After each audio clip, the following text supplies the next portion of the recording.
Right, okay. Today we are going to discuss new standard we call SLFRS 15, revenue from contract with customers. Right, this standard was introduced to Sri Lanka from uh, 2018 onwards. I think you may have learned, if you have learned previously, there was a standard called LKS 18 for revenue, and also there was a standard for LKS 11 for the construction contracts. Those two standard along with some other uh, IFRICs, or we call SICs, right, was removed, and instead of all the those standards and IFRICs, new standard introduced in 2018 onwards, and currently to account for the revenue we are using this SLFRS 15.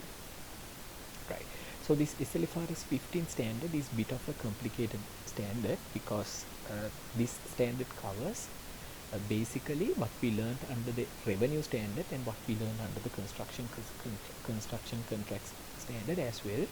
It talks about the theory what we learned under the customer loyalty programs as well, right? So we look at what is this construction from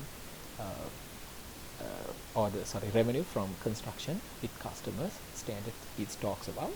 So you can just refer the learning objectives with the tutorial which we have shared with you, and especially you can look at the scope of this standard. This standard says that this standard is applied except for the lease contracts within the scope of SLFRS 16, because for the leases there's a new standard with effect from 2019, 1st January 2019.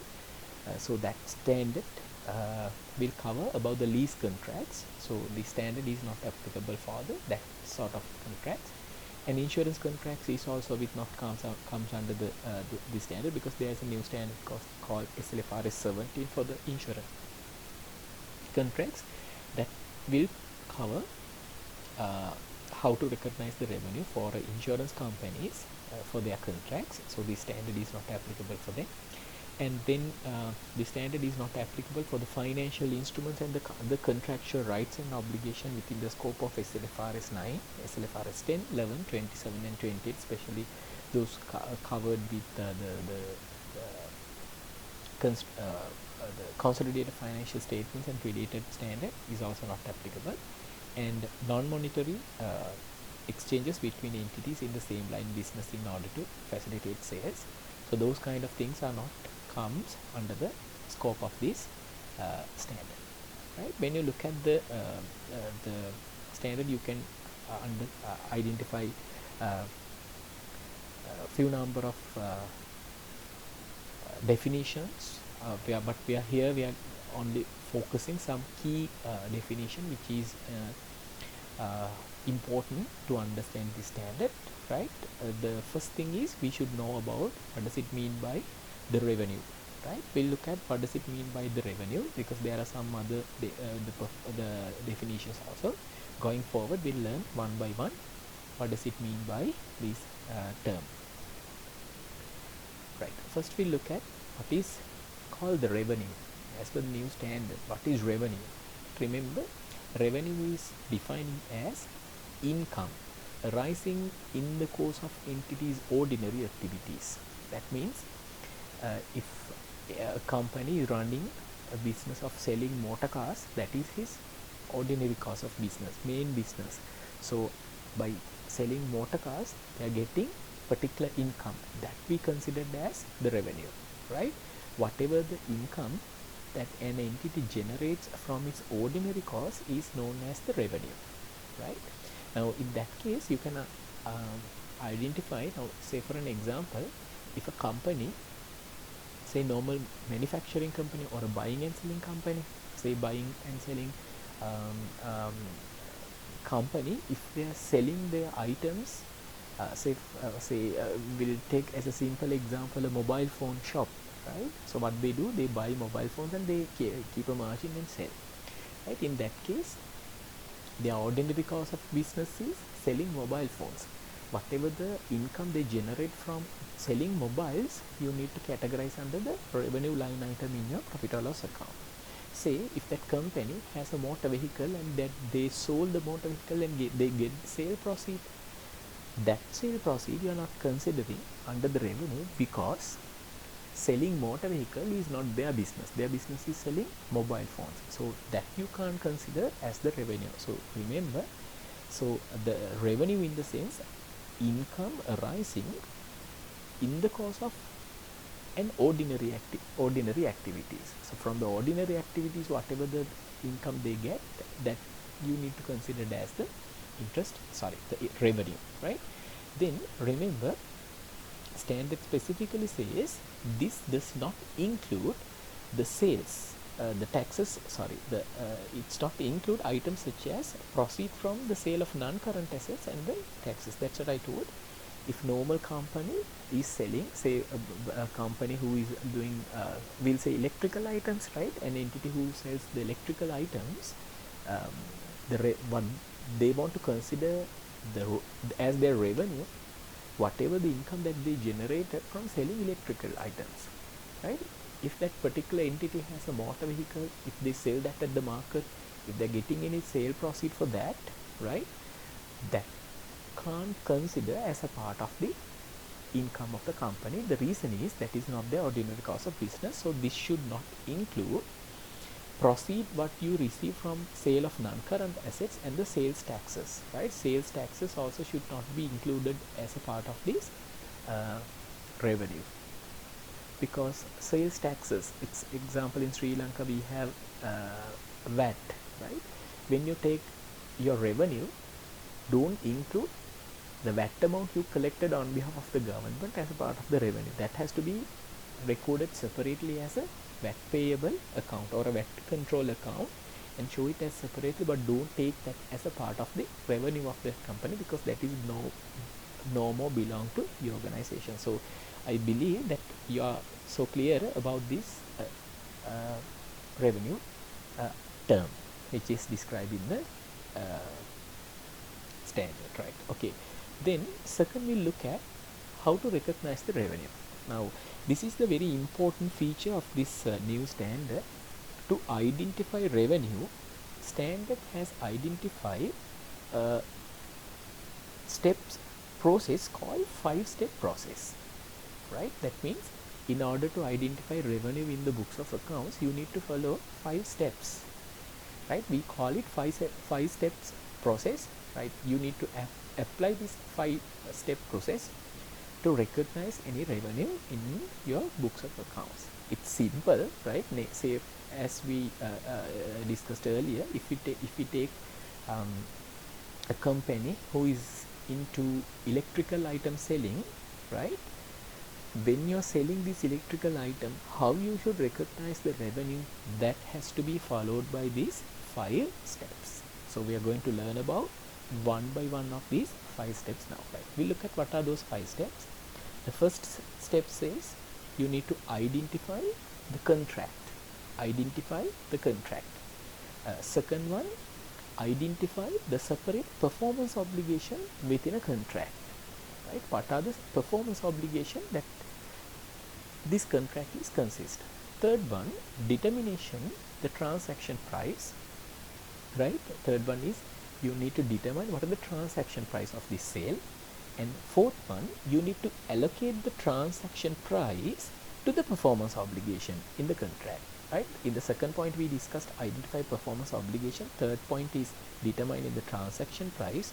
Fourth step is you need to allocate this transaction price among these performance obligations. And fifth one, you can recognize the revenue.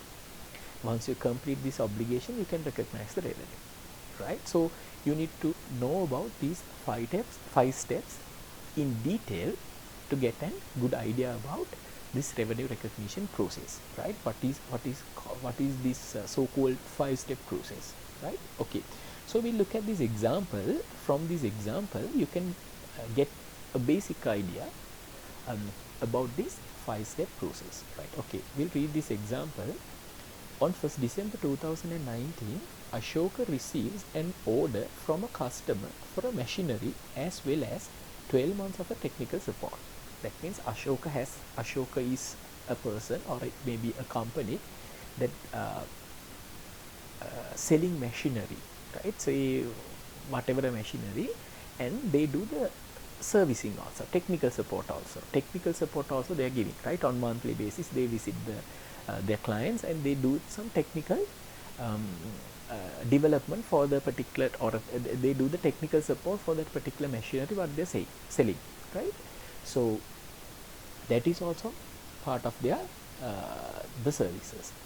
Ashoka delivers a machinery and transfers its legal title to the customer on the same day. Assume that when Ashoka sells that particular machinery, the machinery's ownership is going to be transferred from Ashoka to the buyer, right? From seller to the buyer, it is going to be transferred, right? The customer paid 420,000 upfront, right? When customer purchased the machinery from the Ashoka that day itself, he paid 420,000.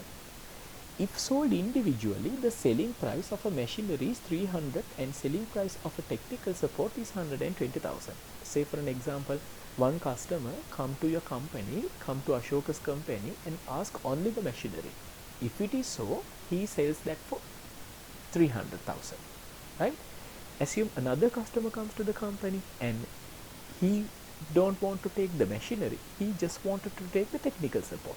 For that purpose, that customer need to pay 120,000 to this Ashoka Limited, right? Likewise, for both machinery and the technical support, they need to pay how much? Altogether 420,000, right?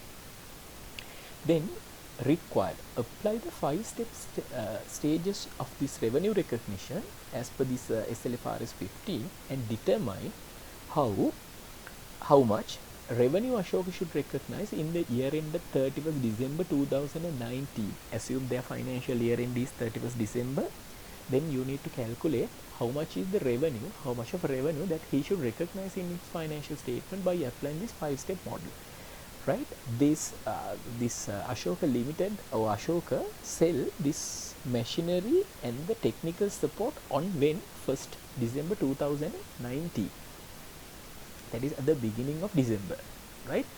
The question asks how much of a revenue you should recognize as at 31st December 2019. That means at the end of the month, how much of a revenue in relation to this sale the company should recognize. Okay, now we'll look at, according to this 5-step model, how you are going to recognize this transaction in your books of accounts as revenue. Now it is not simple as like, say for an example, if it is a mobile, as I explained you earlier, or if it is a company who is selling electrical items, it's very simple, right? What you want to do, if the electrical item that shop is, assume that if they sell a particular electrical item, maybe a refrigerator, right?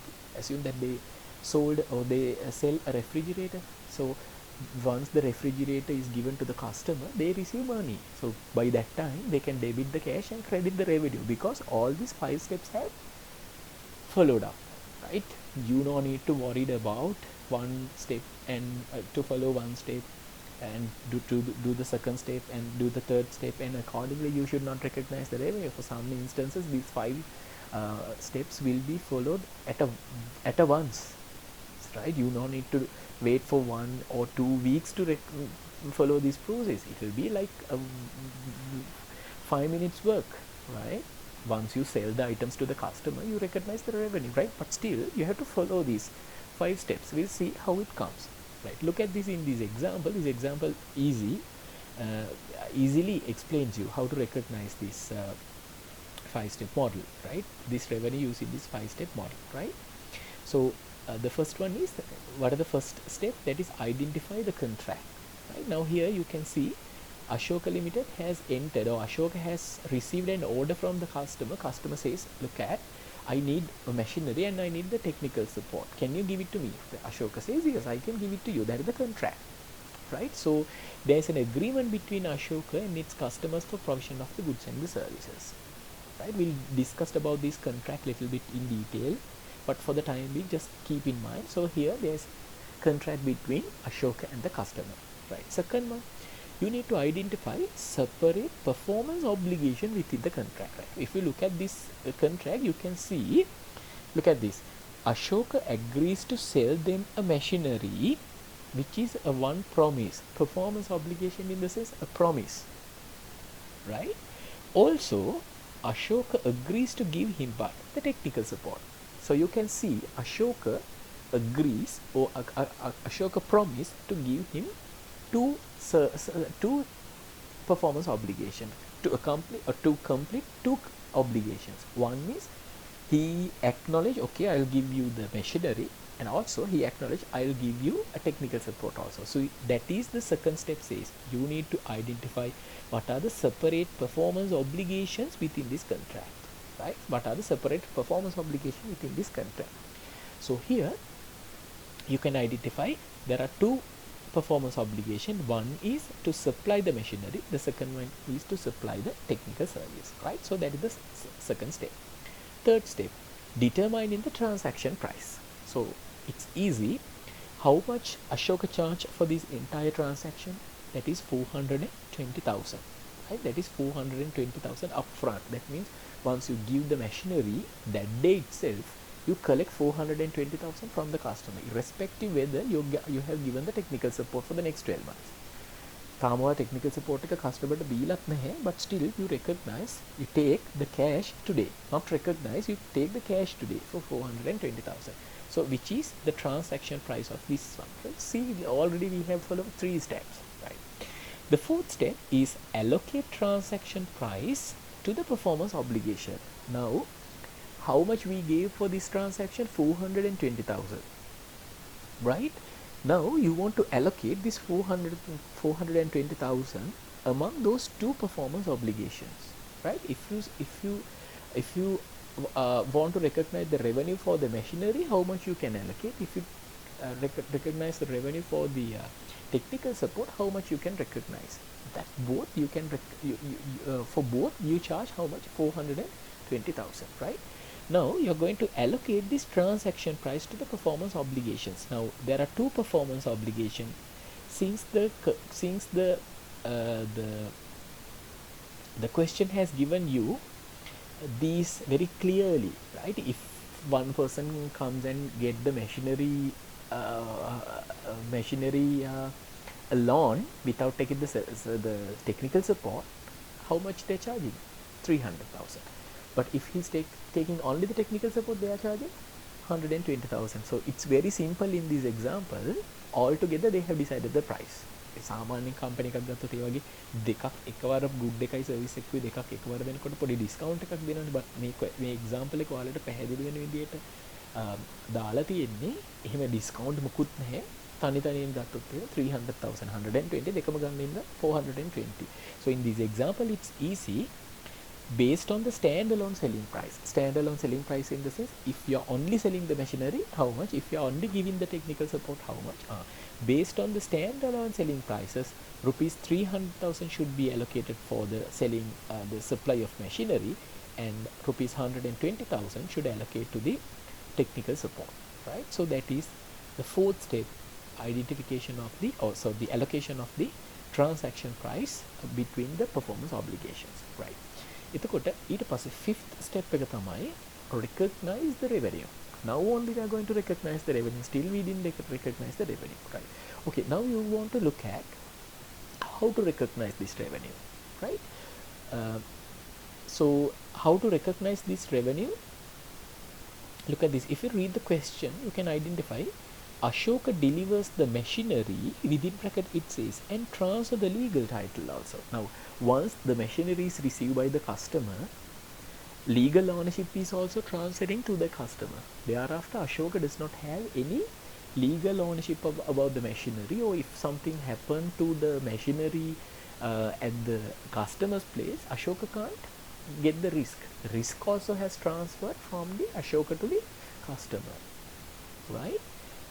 But when you look at this technical support, you are not going to give the technical support today, you are going to give that technical support over a period of time, right, within next 12 months. Right? In that case, how much of a revenue you should recognize as a 31st December. Remember, control over the machinery has been passed to the customer, so the full revenue of 300,000 allocated to supply of the computer should be recognized on the 1st December 2019 itself. How much of money we received? We received 420,000 money into our hand today. That is on 1st December 2019. Out of that 420,000, we are not going to recognize entire 420,000 as revenue. Understood? Once you receive cash, you are not going to debit 420,000 into cash account and credit the 420,000 into revenue account. But out of that 420,000, surely you can recognize 300,000 as revenue because you have transferred the legal title and the risk of the machinery to the seller. Sorry, to the buyer. In that case, you can recognize 300,000 on the date that you transfer the legal title and the risks or the control of the goods to the other party. But you want to be careful when you recognize in the revenue from the sale of or the rendering of the service or the technical support in this example, that you can recognize on 1st December 2019 itself. You want to recognize that revenue over the period of 12 months, right? Now, the question asks us what is the revenue that we should recognize as the 31st December, but we done the sale on 1st December.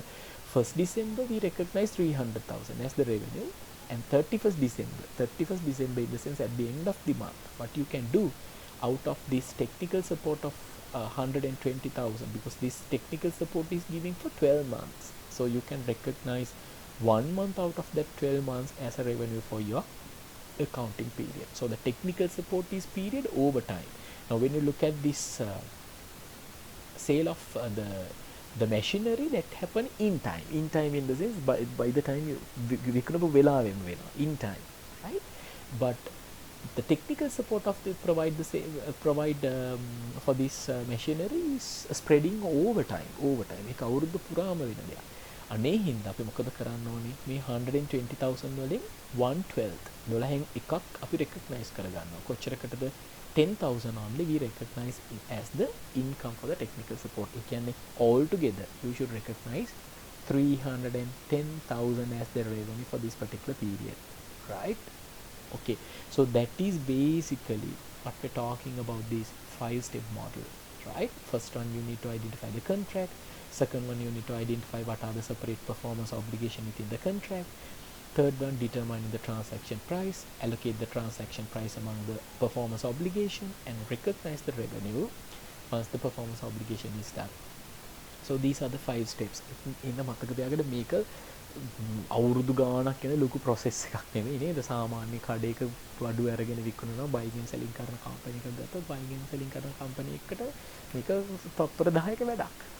Entire 5 processes happen, right? So we'll look at and we'll discuss about one of these steps little in detail. What are the hinder side or the things that we need to learn under this 5-step, right? So we'll look at the first step, that is the identify the contract, right? Step 1, identify the contract. So remember, SLFRS 15 says this contract is an agreement. Contract in the sense it's an agreement between two parties, right? What it creates, right and the obligation. That means, now say for an example, to the seller, he has right to receive money, and only the other party, the buyer, he has obligation to pay. Or on the other side, the buyer has a right to receive the item, and the other party or the selling party has obligation to give some particular good or service to the other party. Likewise, a contract in the sense it's an agreement between both parties, right? Remember, this is very important. Contract does not need to be written, right? ඒකින්ද මතක තියාගන්න මෙතන මේ contract එකක් ගන්නවා කියලා lawyer කෙනෙක් ගෙන්නලා නේද? දැන් එහෙම ගිහිල්ලා අපි ගත්තොත් එහෙම කඩේකින් mobile ෆෝන් එකක් ගන්න ගියොත් එහෙම ලෝයර් කෙනෙකුත් එක්ක කරගෙන ගිහිල්ලා ඇග්‍රීමන්ට් එකක් ගහලා මුද්දරයක් උඩත් සංකල්ප එහෙම අපි කරන්නේ නේද? That is not to be having a written in the written form. No, it is not required to be on the written form, right? So remember, the contract does not need to be in written, right? An entity can only account for the revenue for a contract if it meets the following criteria. Look at this, right? What make a first category, first step එක fulfill වෙනවා organisation එක මෙන්න මේ වගේ දේවල් වෙනවා නේ. මේකට ලිඛිතව තියෙනවා. It is not required to happen on the written way, but if these conditions or if these characteristics is there, you can recognize, right? You can consider that there is a contract, right? First one, the parties have approved the contract and each party's right can be identified. ඒ කියන්නේ අපි ගිහලා උදාහරණයක් දීලා අපි ගිහලා කඩේකට රෙෆ්‍රිජරේටර් එකක් ගත්තොත්, electrical items විකුණන කඩේකට ගිහලා රෙෆ්‍රිජරේටර් එකක් ගත්තොත්, washing machine එකක් purchase කරා. මොකද වෙන්නේ? අපි washing machine එක purchase කරනකොට see the parties have approved the contract. මොකද කරන්නේ? අපි ගිහලා washing machine එකක් ගත්තොත් ඒගොල්ලෝ අපිට දාලා දෙනවා පොඩි invoice එකක්. නේද? invoice එකට අපිට pay කරලා ඒ කොලේ ඒකේ warranty එකක් තියෙනවා නම් ඒකත් එක්ක අපි ඒ item එක washing machine එක ගෙදර අරන් එනවා. We pay them the cash. So parties have approved the contract and each party's right can be identified. මේ මගේ right එක තමයි washing machine එක use කරන්න පුළුවන්. එයාගේ right එක තමයි සල්ලි හම්බෙන්නවා. Right? Okay. Second one, payment terms can be identified. Payment terms. දැන් මේ වගේ washing machine එකක් ගත්තොත් සමහරලාට ඔයගොල්ලෝ දන්නවා washing machine එකක් ගත්තොත් අපි හිතමුකෝ ඒගොල්ලෝ කියන credit card එකට වාට pay කරන්න පුළුවන්. Right? Okay. වාට credit card එක දෙන්න installment 12 වලින් pay කරන්න දෙන්න කියලා. Likewise, we can agree the payment terms, or else you give cash in front. Sorry, the upfront. You give the cash upfront. A වෙලාවම cash ටික දීලා එනවා.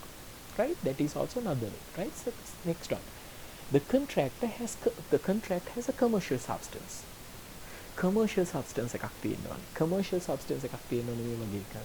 Commercial is ඇත්තට මේක market එකේ වෙන transaction එකක් වෙන්න ඕනේ. නේද? Commercial substance එකක්. දැන් උදාහරණයක් විදිහට අපි ගත්තොත් එහෙම drug deliver කරන ඒවා. ඒ වගේ දේවල් ගත්තොත් ඒවට commercial substance එකක් නෑ නේද? Right. Likewise. And fourth one, it is probable that the entity will be paid. It should have the probability the entity will be paid for the item that they are selling or the service that they are giving. Right? It is probable. මගෙන් බඩු ගන්න මනුස්සයා ගෙවයි කියන probability එක තියෙන්න ඕනේ. So I should recognize a revenue because then only I can determine whether this has a contract. ඉතින් මතක තියාගන්න, you can highlight these things in your the accounting standard and keep in mind these factors, right? What are the concerns you want to what are the factors that you want to concern when determining whether a contract is existing, right? Okay, next one. We'll look at this example. ABC has a year-end 31st December 2018. On 30th September 2018, ABC signed a contract with a customer to provide them with an asset on 31st December 2018. So when they agree on 30th September, they agree they're going to give this asset on 31st December. Control over the asset passed to the customer on 31st December 2018, right? Once the item is, or once the asset is given to the customer, the control is also passing. But the customer will pay rupees 1 million on 30th June 2019. That is around after say 6 months only. He is going to pay. Right? Okay. Look at this. By 31st, assume that by 31st December 2018, as a result of the change in the economic climates, අපි හිතමුකෝ දැන් මේ current situation එක වෙලා තියෙන්නේ නේද? Corona වගේ situation එකක් ආවත, right? Okay. Climate. ABC did not believe it was probable that it would be collect the considerable consideration that it was entitled to. දැන් මේ item එක අරගෙන ගිහිල්ලා මේ වගේ situation එකක් ආවොත් එහෙම then sure නෑ මේ මිනිස්සයා අපිට ගෙවයිද කියලා. What is it? It is probable that the entity will be paid කියන condition එක satisfy වෙන්නේ නැහැ. දැන් මේ customers ලා කට්ටට මම sure නැහැ customer ගෙවයි කියලා. ඉතින් මේක ඇතුලේ contract එකක් නැහැ නේද? Therefore the contract cannot be accounted for and the revenue should be recognized. So you can't recognize the revenue because the contract cannot be accounted for and no revenue should be recognized in the finance. What a contract එකක් මත recognize කරන්න බෑ මොකද ඒක condition එකක් satisfied වෙන්නේ නැති හින්දා. Right? Okay. So keep those important points what we discussed under the step 1. Right. Second one. Identify the separate performance obligations within the contract. Right. Then you want to look at what are the separate performance obligation promises. Right. That included in this transaction. Right. You can also read the definition of performance obligation as well. Right. So we'll discuss about that. Performance obligation. Identify separate performance obligation within the contract. Performance obligation means promises, right? Promises to transfer distinct goods or a service to a customer. Distinct in the sense different goods or a service to a customer. Different, right? Some contracts contains more than one performance obligation, right? Early example also we discussed, right? So here you can see example, an entity may entered into contract with the customer to sell a car which includes 1 year free servicing and maintenance. We are selling a car. Also we agreed the buyer with the particular buyer that when you take the motor car to us, we will do the free servicing. Service එක කරන්නේ vehicle service කරන්නේ. Service එක අපි මොකද කරන්නේ? අපි service එක free කරලා දෙන්නම් කියනවා. Right? So that is there you can identify there are two performance obligation. One is selling car, second one is service the vehicle. Right? Two performance obligation. Okay. Second one, an entity might enter into contract with the customer to provide 5 lectures as well as to provide a textbook on the first day of the course. So they are giving a textbook on the first day of the course. Also they are giving 5 lectures. So selling book is one thing, giving lectures is another thing. So you can see there are like distinct performance obligation, venas performance, different performance obligations, selling goods, selling service, right? Those kind of. The distinct performance obligation within a contract must be identified. So what you want to do, you want to identify distinct or different service obligation, performance obligations within this particular contract. If goods or a service are regularly sold separately, then supply of each is likely to form distinct performance obligation if included within same contract. සමහරවිට මේ එකම contract එක ඇතුලේ මේ වගේ different kind of performance obligations තියෙන්න පුළුවන්. Right? Okay. We'll look at this question. Asset Management PLC has developed a communication software package. Right? They have developed a communication software package. The company has entered into contract with customer to supply following, right? ඒ කියන්නේ අපි හිතමුකෝ දැන් ඔයාලා use කරන software packages තියෙනවා. අපි හිතමු Zoom, එහෙම නැත්නම් අපි ගත්තොත් ඒ වගේ discuss කරන්න අපි use කරන Skype, අන්න ඒ වගේ software package එකක් තියෙනවලු communications වලට use කරන. ඒතර මේ asset management PLC එක තමයි මේක develop කරලා තියෙන්නේ. ඒගොල්ලෝ customers ලට මෙන්න මේ service එක දෙනවලු. License to use the software. License එක දැන් ඔයගොල්ලෝ දන්න ඔයගොල්ලෝ laptop එක නැත්නම් ඔයගේ desktop එක use කරනකොට Windows license එක ගන්න ඕනේ. අන්න ඒ වගේ මේකට license එක දෙනවලු මේ software එක use කරන්න. Second one, installation service. මේක ඇවිල්ලා install කරලා දෙනවලු. This may be required to upgrade to the computer operating system, but the software package does not need to be customized. ඒ කියන්නේ මොකද වෙන්නේ? ඒගොල්ලෝ ඇවිල්ලා අපේ system එක upgrade කරලා දැන් අපි හිතමුකෝ මගේ ඒ දැන් යා අපිට දාන communication software එක දානකොට අපිට තියෙන්න ඕන අපි හිතමුකෝ Windows අපේ තියෙන 2008 කියලා. ඒගොල්ලෝ කියනවා බෑ මේකට Windows 2010 එක එහෙම නැත්නම් Microsoft Office එක අපි මේකේ download OS එකට මේක මාරු කරන්න ඕන. එහෙම කියලා තිබුණා. ඒගොල්ලෝ ඒකත් ඇවිල්ලා කරලා දෙනවලු. Technical support for 3 years. අවුරුදු 3ක් යනකම් technical support දෙනවලු. 3 year of the update of the software. Software එක අවුරුදු 3ක් යනකම් update කරලා දෙනවලු. See, look at in the same contract how many number performance obligations are there, right? The company is not the only company able to install software. මේ company එක කරන්නේ මේ වෙන තව companies තියෙනවා මේ software එක install කරලා දෙන්න පුළුවන් and Technical support can also be provided by the other companies. The software can function without the updates and the technical supports. මේ සාමාන්‍යයෙන් දැන් අපි තියෙන අපි ෆෝන් යූස් කරද්දි සමහරවිට අප්ඩේට්ස් එනවා. අපි අප්ඩේට්ස් ඉග්නෝර් කරලා මොනවද කරන්න ෆෝන් එක යූස් කරගෙන යනවා. මේ වගේ මේකත් අප්ඩේට් software එක අප්ඩේට් කරන්නේ නැති වුණා මොනවද කරන්න පුළුවන්ද? මේ software එක මේ software එක යූස් කරන්න පුළුවන්. right. You are required to explain whether the goods or a service provided to the customer are distinct in accordance with SLFRS 15 revenue from the construction with the contract. ඔයාගේ ගහනවා මේකේ මොනවා හරි distinct services contracts තියනවාද කියලා. right. Okay, you can see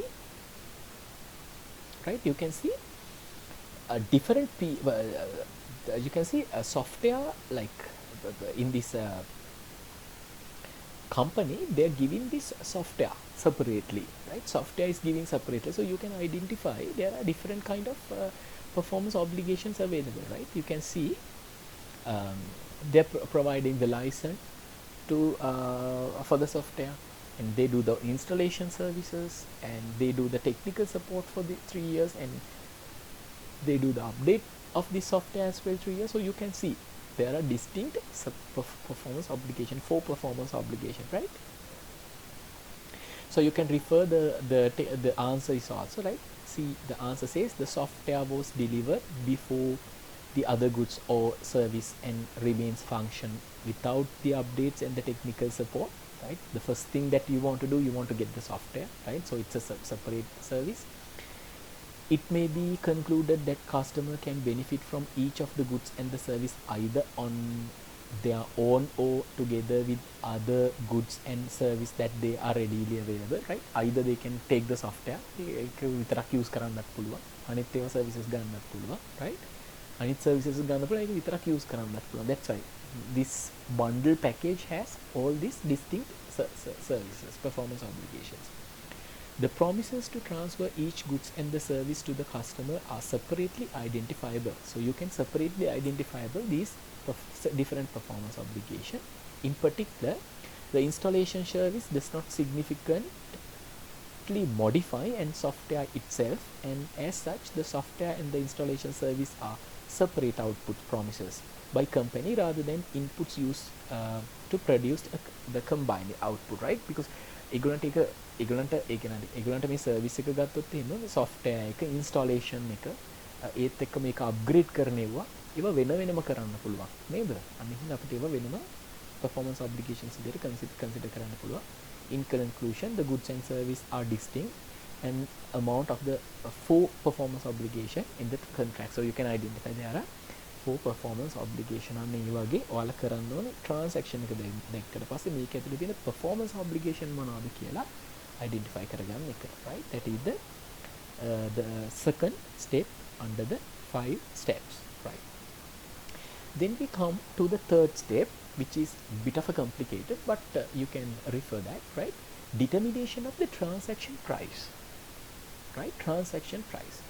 When you determining this transaction price, the standard says this transaction price as amount of the consideration the entity expect in exchange of the satisfying the performance obligation, right? So that is the amount, or that is the consideration where the organization is willing to receive or willing to exchange against the performance obligation what they are going to satisfy by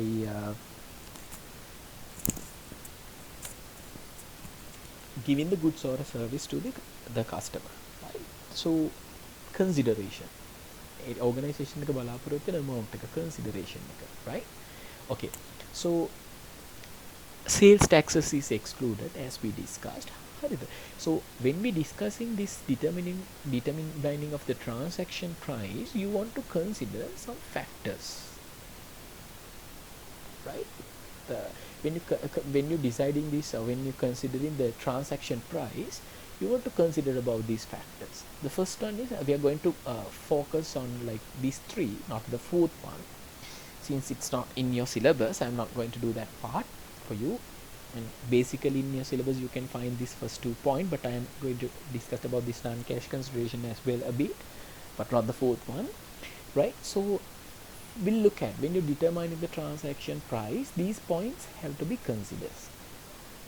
Now in the very first example in this tutorial, what we consider to identify 5 steps, they told that selling a machinery and giving technical support.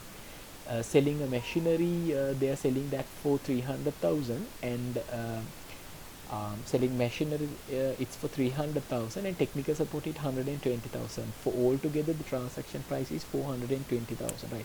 When they determine this transaction prices, you want to consider about these factors, right? What to include and what sort of adjustment that you need to do, right? First one, talk about the variable consideration. What is variable consideration? Sometimes your transaction price may include a consideration which is vary. In simply assume that you are entering to put up a building, a contract with a customer. ඔයාගේ company එක කරන්න building හදලා දෙන්න එක. ඔයා මොකද කරන්නේ? customer කෙනෙක් එක්ක agree වෙලා එයාට building එකක් හදලා දෙන්න යනවා. අවුරුදු දෙකක් විතර යනවා building එක හදන්න. ඔයා customer එක්ක agree වෙනවා. okay මම මේක කරලා දෙන්නම්. ඔයා කියනවා I need 5 million as my fee to construct this building. එයා කියනවා හරි. මකට 5 million ගෙවන්න. හැබැයි මගේ මේ building එක ඔයා අවුරුදු එකමාරින් හදලා දුන්නත් මම ඔයාලට තව additional 1 million එකක් දෙනවා. So there's a variable consideration of 1 million included in your transaction price. The normal transaction price is 5 million, but customer says that if you are completing the project, right, before 6 months, I will be giving you additional 1 million, right? So when you determining your transaction price, you need to consider 6 million as your transaction price, or you need to consider 5 million as your transaction price. That's what the variable consideration part says. So under variable consideration, standard says, right, you should include, right, you can include this variable consideration into your transaction price, right? If it is highly probable, see, if it is highly probable, what හොඳටම විශ්වාස නම් significant reversal in the amount of the cumulative revenue recognized will not occur. what හොඳටම sure නම් මේ 1 million එක මම දැන් අද recognize කරගෙන පස්සේ ඒක මට reverse කරන්න වෙන්නේ නැති වෙයි කියලා හොඳටම sure නම් විතරක් you can include. That's what the standard say, right? SLFRS 15 say this estimated figure can only be included in the transaction price if it is highly probable that significant reversal in the amount of cumulative revenue recognized will not occur. Sure එකටම මේක reverse වෙන්නේ නැහැ කියලා sure නම් විතරක් include කරන්න කියලා කියනවා when you determining your transaction price, right? So you can read or learn about this variable consideration by attending to these questions. Okay, we'll look at the question number 2. On 1st December 2019, Asia National provides service to a customer for the next 12 months.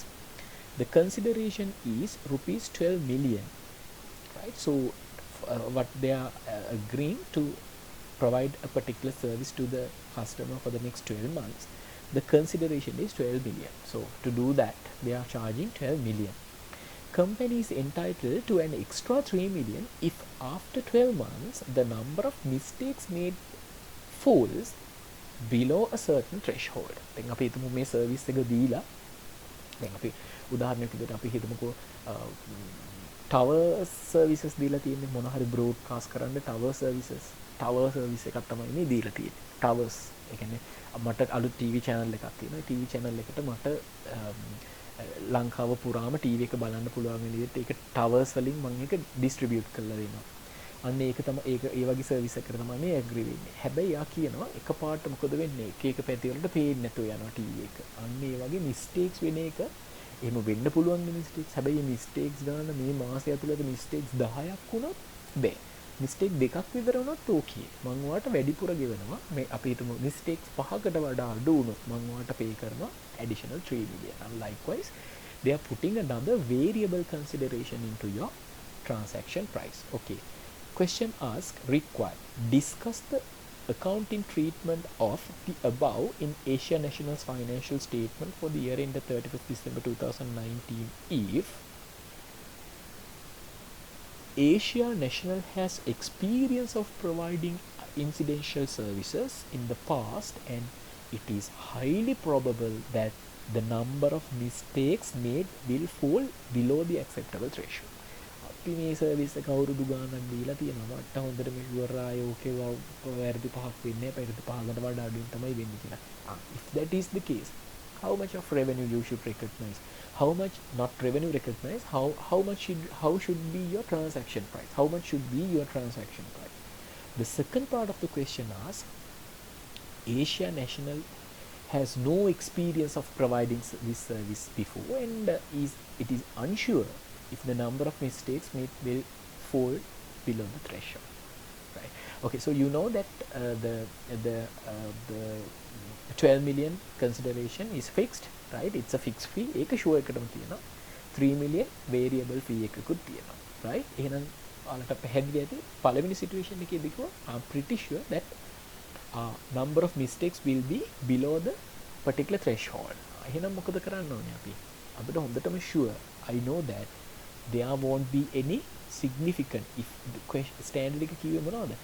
If you are very sure reversal එකක් වෙන්නේ නැහැ කියලා highly probable නම්, right? If it is highly probable that significant reversal in the amount of the cumulative revenue recognition will not occur, you have to recognize that in your financial statement. So that's what the part 1 says, right? See, we'll read the answer.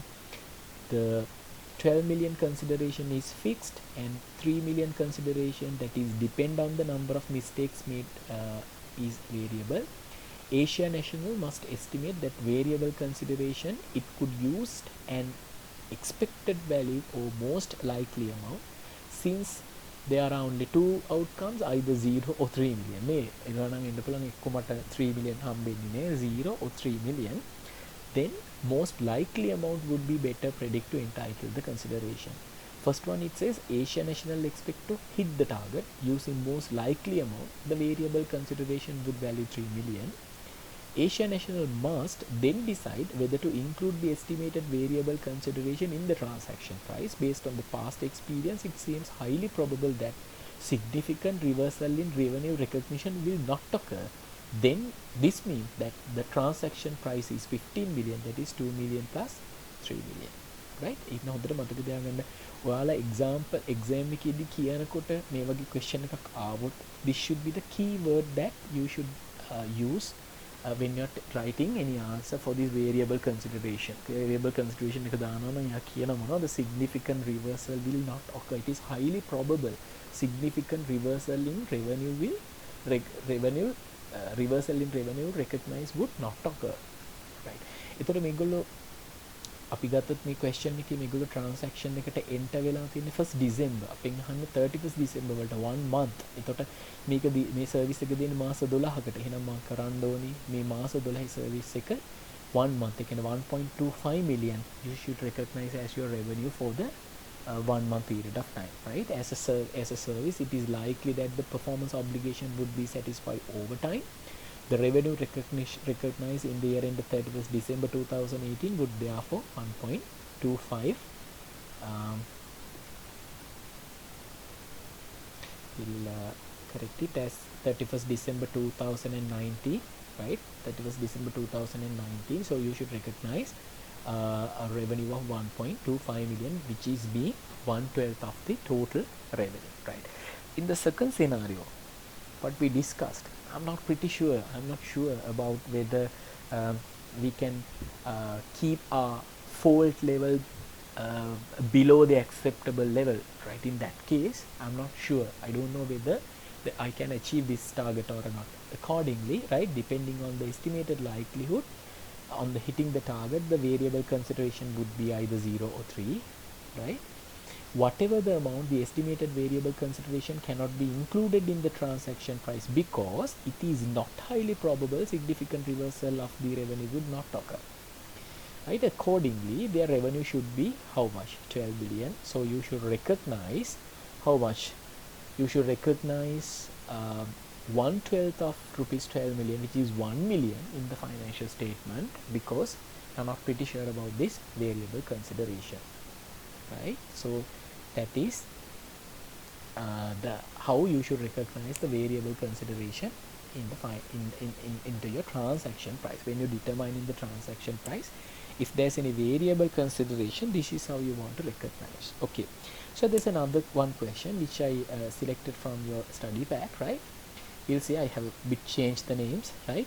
Asset Management PLC supplies laptop computers to large business. On 1st July 2019, entity entered into contract with customer. Right? Asset Management PLC supplies laptop computers to large business. On 1st July 2019, entity entered into the contract with a customer under which the customer was to purchase a laptop at rupees 113,000 per unit. Right? The contract states that if the customer purchases more than 500 laptops in the year, the price per unit is reduced retrospective to rupees 100,000 per unit. Remember retrospective in the sense like whatever the laptops already you have paid, already you have purchased. දැනට purchase කරලා තිබුණා 113,000 වලට පස්සේ laptop 500කට වඩා ගත්තොත් අරවටත් පොඩි discount එකක් මෙයා දෙනවලු. Right? 100,000 per unit. Company's year end is 30th June. Right? So as at 30th September 2019, right, the customer had bought 70 laptops from Asset Management PLC. The company therefore estimated that the customer's purchase would not exceed 500 in the year ended 30th June 2020. So what happened? 30th September වලදී මේ customer මොකද කරේ? customer ගත්ත 70 laptop. 70 laptop ගත්තොත් එයා කිව්වේ කීයකට විකුණනවා කියලාද? normally ගත්තොත් 113,000. හැබැයි වාගේ කම්පැනි 500 laptops වලට වඩා වැඩිපුර purchase කරලා තිබුණොත් එහෙම මොකද කරන්න කිව්වේ? I will give you a laptop for 100,000 කියලා කිව්වා. හැබැයි එහෙම අරගෙන තිබ්බොත් ඔහුගේ කාලේ purchase කරපුවටත් එක්කම ඒ benefit එක දෙනවා කියලා තමයි කිව්වේ. right? එහෙනම් first situation එකේදී ඒගොල්ලෝ මොකද කරලා තියෙන්නේ? 70 laptops තමයි අරගෙන තියෙන්නේ. එතකොට 70 laptops. See 500 in June and see on as of 30th September 2019, customer had bought 70 laptop from Asset Management PLC. The company therefore estimated that customers purchase would not exceed 500 in the year in the 30th 2020. මෙයා කියනවා මං හිතන්නේ 70ක් ගත්ත කෙනෙකුට 500ක් ගන්න විදිහක් නෑනේ නේද? ඒ නිසා එයා කියනවා it is highly unlikely that they will purchase more than 500 laptops. Second situation. During the quarter ended 30th December 2019, the customer expanded rapidly as a result of substantial acquisition and purchased an additional 250 laptops from the company. Asset Management then estimated that the customer's purchase would exceed the threshold for the volume discount in the year ended 30th June 2000. එයා මොකද උනේ ඊළඟ මාස තුන යනකොට මෙන්න එකපාරටම 250 laptop purchase කරන්න පටන් ගත්තා. Then Asset Management PLC හිතනවා right. Now they will purchase more than 500 on no before the end of 30th June 2020 කියලා. ඒ කියන්නේ පළවෙනි situation එකේදී it's not highly probable that the reversal will not occur. Second එකේදී කියන්නේ it is highly probable that reversal will not occur. නේද? අන්න situation දෙකේදී අපි recognize කරන්න ඕනේ transaction price එක කීයද කියලා කියනවා. right? on in first situation, what you can say in the first situation, I am sure that the company say no significant reversal එකක් මේ කියන්නේ මේගොල්ලෝ 500 වලට වඩා වැඩිපුර ගන්නේ නැති වෙයි කියලා එයා sure කරනවා. එහෙනම් මොකද කරන්න ඕනේ? When you recognize the revenue for the first 70 laptop, how much should be the transaction price? Yeah, you should recognize. Yeah, it should be 70 laptop multiplied by 113,000. 13,000 because the price of a laptop under normal circumstances will be 130,000. But in the second scenario, they are agreeing to purchase 250,000. So since they are agreeing to purchase 250,000, එතකොට 250,000 වෙනවනම් මොකද කරන්නේ? 250,000 laptop වලට ඒගොල්ලෝ ගෙවන්නේ 100,000 ගානේ. not 113,000 නේ. ඒගොල්ලෝ 13,000 discount එකක් දීලා තියෙනවා. එතකොට එයාගේ transaction price එක වෙන්න ඕනේ කොච්චරක්ද? 250 laptop multiply by 100,000, not 113,000. හැබැයි මේ question එකේ කියන විදිහට එහෙම purchase කරලා තිබුණොත් එයා මොකද කරන්නේ? retrospectively benefit එක දෙනවා කියනවා. ඒ කියන්නේ ඉස්සෙල්ලා ලියපු 70 laptop වලටත් මොකද කරන්නේ? 13,000 benefit එක දෙන්න පුළුවන්. එහෙනම් ඔයාගේ revenue එක විදිහට ඔයා recognize කරන්න ඕනේ කොච්චරක්ද? 250 laptop multiply by 100,000 minus 70 laptop multiply by 13,000 නේද? ඔයාගේ total revenue එක දැන් මොකද ඒකේ revenue එක already recognize කරගත්තා. ඒකේ recognize කරගත්තේ කොහොමද? 70 laptop multiply by 113,000 වලින් revenue එක already recognize කරගත්තා. දෙවෙනි එකේ revenue එක recognize කරද්දී කරන්න ඕනේ 250,000 multiply by 250 laptop multiply by 100,000 minus 70 laptop multiply by 13,000. මොකද ඒකට අදාළව variable consideration එකක් තිබේ. variable consideration එක ඔයාලටනේ ignore කරලා ගන්න. So you can read the answer. The answer is here. So you can, I have explained I have in the sense exactly this is taken from your study pack. The study pack has explained and give you the correct answer. So you can read the answer which I explained you. Right? Okay. And there's another subtopic that you need to consider. That is called the refunds. Right, that is also comes under the variable consideration as a part of the variable consideration. refund එකක් කියනවා. ඒ කියන්නේ කවුරු හරි බඩු අරගෙන ගිහලා මේ බඩු ටික ආයෙ අපිට return කරයි. refund එකක්. So the refund situation is also comes under the variable consideration. refund එකක් තියෙනවා නම් standard එකේ ඒක identify කරගන්න මෙන්න මේ variable consideration එකක් කියලා තියෙන situation එකේදීමයි. right, variable consideration කියන situation එකට තමයි refund කියන එක standard එක identify කරගෙන තියෙනවා. right, so you can identify, right, if the product is sold with right to return, then the consideration is variable. refund කරන්න පුළුවන් නම් එහෙම තියෙනවනේ සමහරවිට බඩුව return කළා වටයි සල්ලි ගන්න පුළුවන්. එහෙම refund කරන්න පුළුවන් නම් that is also comes under the variable consideration. The entity must estimate the variable consideration and decide whether or not to include that in the transaction price. දැන් මොකක්ද අපි හිතමුකෝ අපි ගත්තොත් එහෙනම් අපි items 20ක් විකුණුවොත් item දෙකක් return වෙනවා කියලා අපි දන්නවනම් අපි revenue එක recognize කරද්දී අපි recognize කරන්න ඕන only 18 items වලට. අර දෙක මොකද්ද? එක return වෙන්න පුළුවන්. අන්න ඒක estimate කරන්න ඕනේ. ඒක හරියට variable consideration එකක් විදිහට recognize කළා යාම revenue එකට ගන්න එපාලු. That's what the refund says. The refund liability should be equal to the consideration received or receivable that the entity does not expect to be entitled. එයා කියන්නේ මොකද්ද? මේක revenue එකක් විදිහට recognize කරන්න යන්න එපා. මේක refund liability එකක් විදිහට recognize කරන්න බෑ. Okay, read this the question number 4. Asia Limited enters into 50 contracts with customer. Each contract includes sale of one product for ₹1,000. මොකද වෙන්නේ? Asia Limited එක contract customer කෙනෙක් එක්ක contract එකකට එනවා 50 items විකුණන්න. We'll say මොනාරි good එකක් කියලා 50 items. Each contract includes the sale of one product for 1,000. නේද? 1,000 ඒ කියන්නේ 1,000 contracts 50 contracts ඇත්තට මෙතන තියෙන්නේ 50 not 50 items 50 contracts. ඒ කියන්නේ contracts 50 දෙනෙක්ට විකුණන්න. Right? Okay. Each contract includes the sale one product for ₹1,000. The cost of Asia Limited of each product is 400. සාමාන්‍යයෙන් මේක හදන්න රුපියල් 400ක් යනවා. profit එකකුත් තියලා මේක 1,000 වලට තමයි විකුණන්නේ. Cash is received upfront. විකුණනකොටම cash හම්බ වෙනවා. Control of the product transfer on delivery.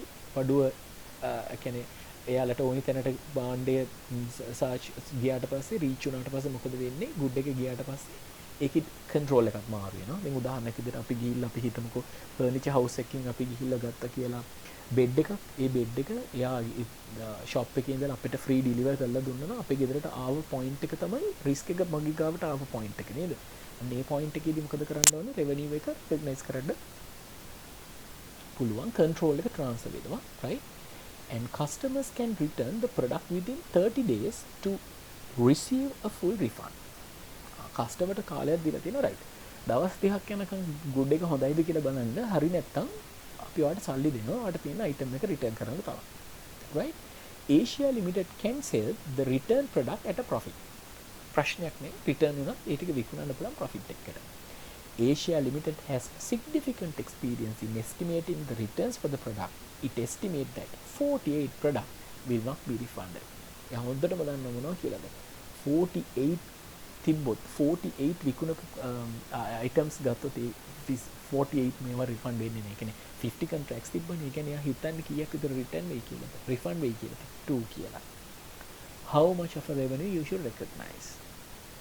Because that the variable the refund what you are expecting need to be considered as the variable consideration. ඒ කියන්නේ මොකද කරන්න ඕනේ? අපි එතනදී recognize කරන්න ඕනේ revenue එක 48000. ඒ කියන්නේ දැන් අපි 50 contracts දාලා item එක විකුණනවා. එතකොට අපිට සල්ලි හම් වෙනවා. cash book එක debit කරනවා අපි 50000. හැබැයි 50000 credit කරන්න ඕනේ revenue එක. නෑ. මොකද කරන්න ඕනේ? We can credit only 48000 because I know for sure 48 contracts will not get refunded. ඊන මොකද කරන්න ඕනේ? revenue එක විදියට මම දැනට recognize කරන්න ඕනේ 48000. balance 2000 money which I received, what I have to do? I need to recognize that as a refundable liability. සමහරලාට ඒ customer ආවොත් ඒ ටික ගෙවන්න වෙනවනේ. එහෙනම් ඒක revenue එකක් විදිහෙන් නෙමෙයි recognize කරගන්න ඕනේ. You have to consider that as a liability, refundable liability in the financial statement. ඉතින් හොඳට මතක තියාගන්න ඔයා sale එකක් විදියට recognize කරද්දි sale එකක් විදියට recognize කරන්නේ 48000. ඉතිරි දෙක refundable liability එකක් විදියට recognize කරනවා. හරියට නෙමෙයි customer කෙනෙක් මට ණයක් දුන්නා වගේ. නේද? ඒ නිසා මතක තියාගන්න තව එක adjustment එකක් කරන්න ඕන. අපි cost of sales recognize කරන්නත් එපා. අපි cost and the sale and the sale proceed and the cost of sales we need to match. No? When you are matching this cost of sales versus the sale proceed, ඔයා ගන්න කොච්චරද?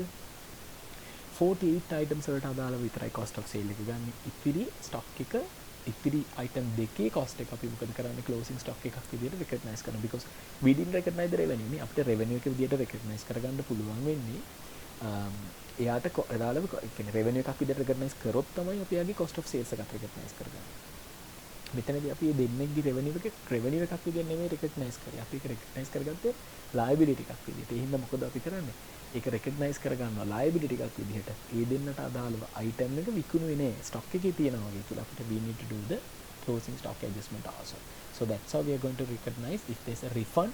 We check whether based on our experience we check whether how much of a refund is required, and accordingly we record that refund liability separately, and we recognize the cost of sales or the particular the cost of the particular item which is under the refundable liability as a closing stock and considered as the inventory, right? So you can read that is explained in this answer.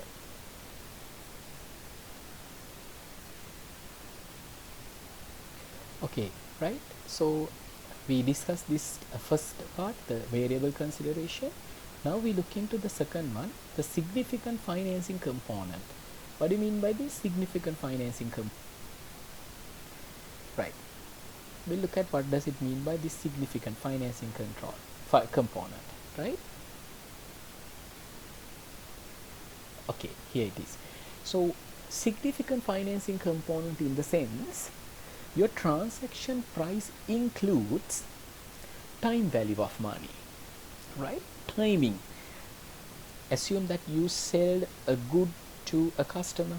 Say your company selling a washing machine to a customer, and you are giving particular time to pay for that washing machine.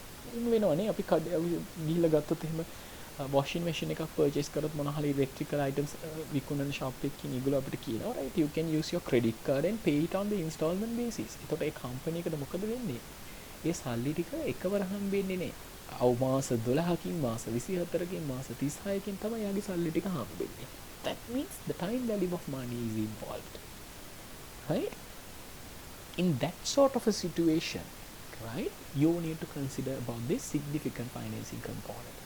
In determining the transaction price, entity must consider if timing of the payment provides the company with the entity to with the customer or with the entity with the financing benefit. දැන් සාමාන්‍යයෙන් අපි customer කෙනෙකුට ගත්තොත් ඒක කස්ටමර්ට benefit එකක් නේ.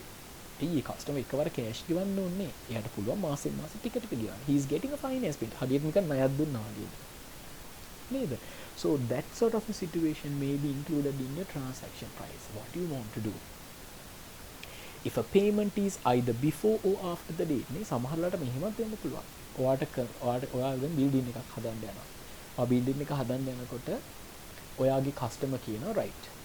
මම ඔයාට අදම සල්ලි ටික ඔක්කොම ගෙවන්නම්. ඔයා වැඩේ කරලා මට අවුරුදු දෙකක් වෙනකොට අවුරුදු එකමාරකදී හදලා දෙන්න කියලා. මොකද එයාට සල්ලි ටික අදම හම්බෙනවා. ට්‍රාන්සැක්ෂන් එක මම තව කරගෙනත් යනවා. තව මම හරියට දීලත් නෑ. ඒකට මට රෙවෙනියු එකක් විදිහට රෙකග්නයිස් කරන්න බෑ තාම. මොකද මම එයාගේ බිල්ඩින් එක හදලා ඉවරක් නෑ.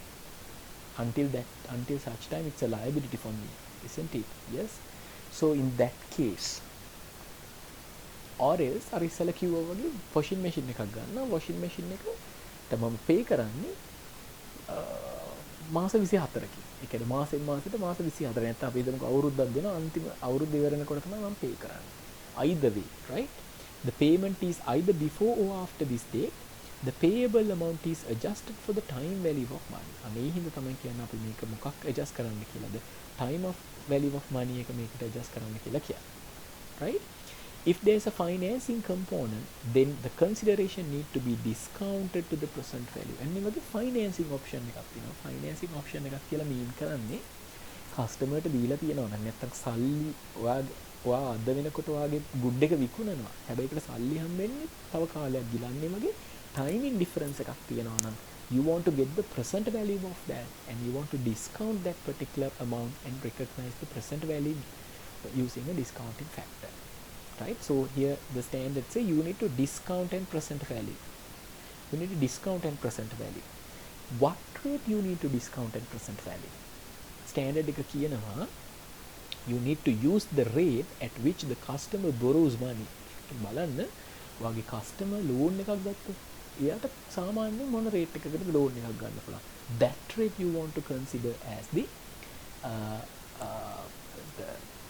rate that you need to consider for this discounting purpose. තේරෙනවද? මේ discounting purpose එකට අපි ගන්න එකට අපි කියන්නේ මොකද්ද? The borrowers the customers borrow. If a customer borrows money, at what rate he is taking that taking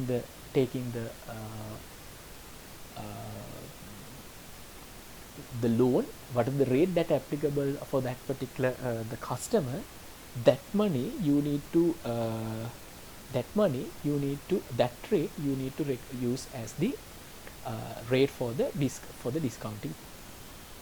So you need to use that the discount rate to discount and get the present value of that particular the transaction to recognize the revenue, right?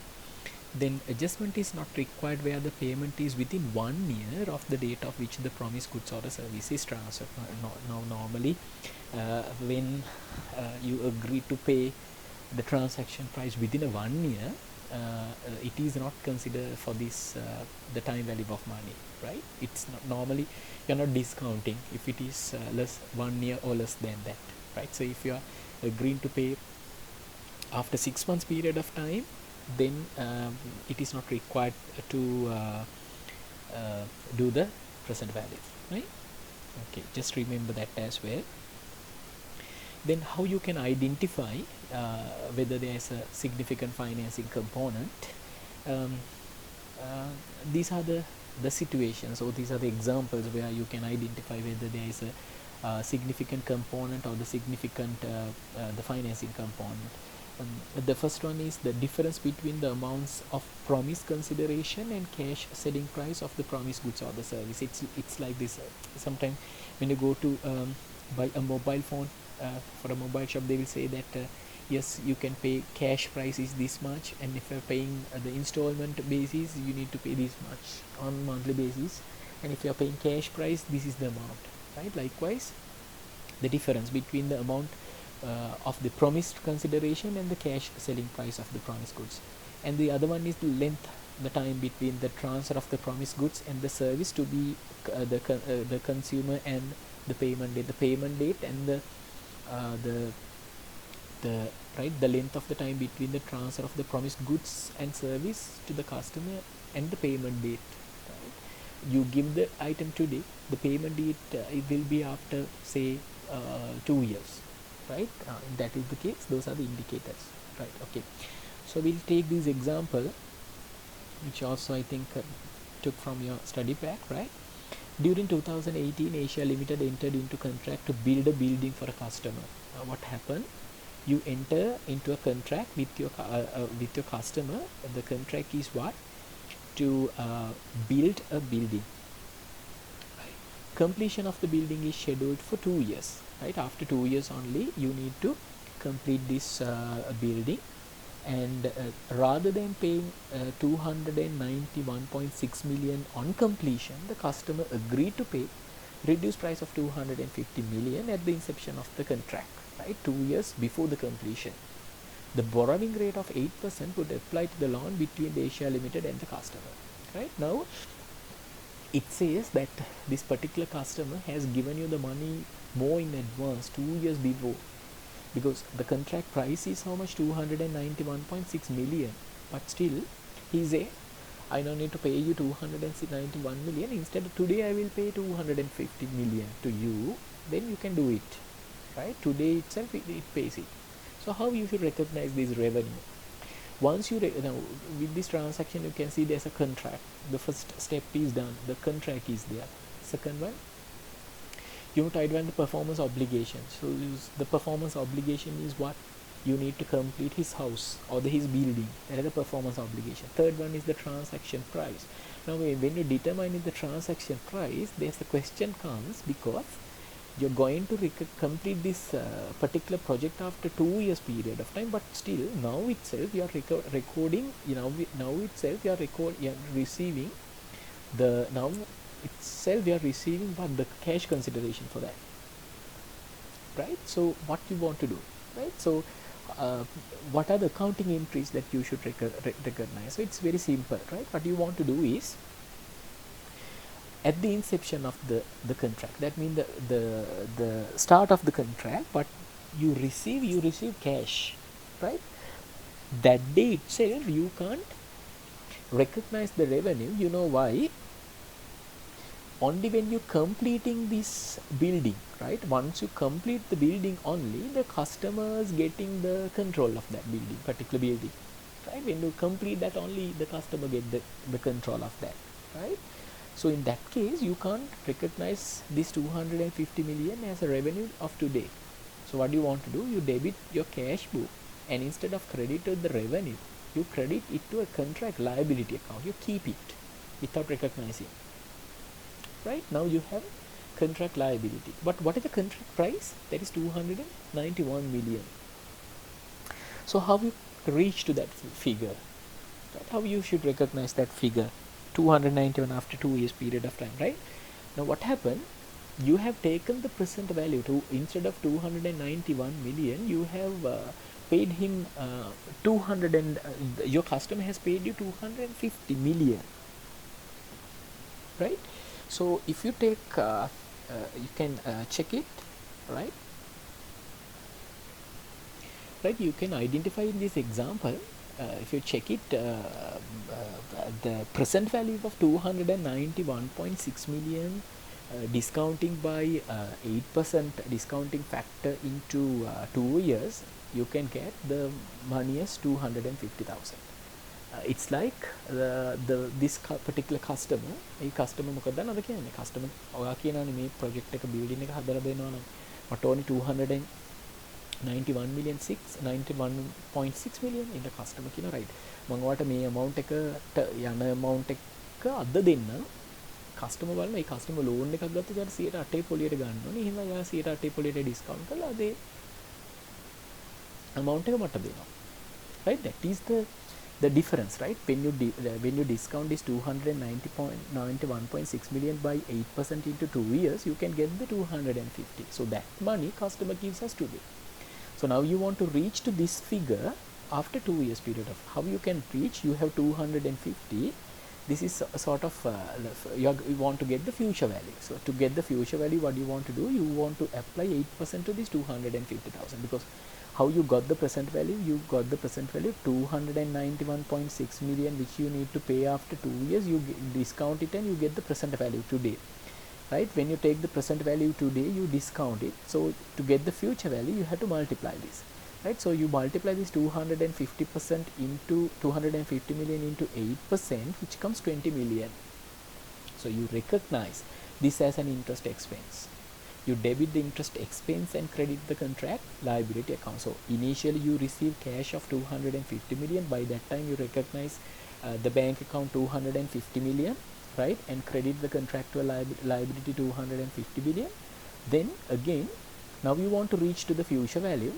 To reach the future value, you debit your interest expense account and 20 million, and you credit the contract liability to 20 million. Now you are at the end of the second year, then end of the first year, right? Then you move to the next year, which is the second year, right? In second year, what happened, right? When you reach to the second year, right, over the second year of the contract, again now you have 250 million plus 20 million in your contract liability account. Again for that 270 million you applied 8%, which is come 21.6 million altogether. Now your liability has reached to the 291.6 million, right? Now the 2 years period has left. You have handed over the building to the other party. Now you can recognize the revenue of 291 million into your books by debiting this contracted liability and credit to the revenue account, right? So that's how you should recognize this particular transaction. So you can identify here, you have recognized what? Interest expense. Okay, shall we read the other question, that is question number 5. Asia National PLC enters into a contract with a customer to sell equipment on 31st December 2019, that is at the end of this year. Control of the equipment transfer to the customer on that day. Now today you have sold, right? Today you have sold your item, right? That means 31st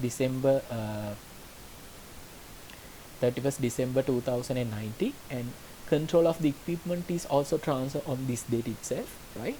But remember, the price stated in the contract is rupees 1 million and due on 31st December 2021. That means today 2019 December, 2020 December, 2021 December. After 2 years only you need to pay for this. Now in the previous example, what you consider, you need to pay, you have received the amount of your transaction in advance, but here you need to pay for this. Your customer is going to pay for this transaction after 2 years. There the customer has paid in advance. Here the customer is going to pay you after 2 years, right? In that case, say the market rate of interest available for a particular customer is 10%, which is his incremental borrowing cost. Now you need to record how to recognize this transaction. So in order to explain you, I have put this into a particular format, right? You can see now you will receive this 1 million after 2 years. This is a timeline. This is today, that is 31st December 2019. So this is 31st December 2020, and this is 31st December 2021. This is the date where you receive this 1 million, right? Not today, but today, right? Today, that is on 31st December 2019 itself, you sell your item to the customer, right? You sell your items to the customer, and you're going to receive money of 1 million. So what you want to do, the standard C, since it has a significant financing component, you want to discount it by using the appropriate discount rate. Here it is 10%. So what you want to do, you want to discount it by 10%. So this is the amount initially where you should recognize the revenue.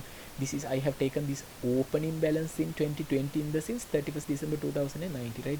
Assume this is a 31st December financial year period, and this thing say this is this, you here you can take 31st December 2019, 31st December 2020, 31st December 2021, or you can say this is the beginning of 2020 year, beginning of 2020. That's why we have taken it here. It is 846,000 to 826,446, where you want to recognize that as a receivable on the date you transfer the good, right? So that is at 31st December 2019 you recognize revenue 826,446 and debit the receivable account 426,446, right? That is the initial entry that you should recognize in the financial statement. Okay, then what you want to do next, the next thing is, now you want to, by the time of 31st December 2021 you receive this 1 million,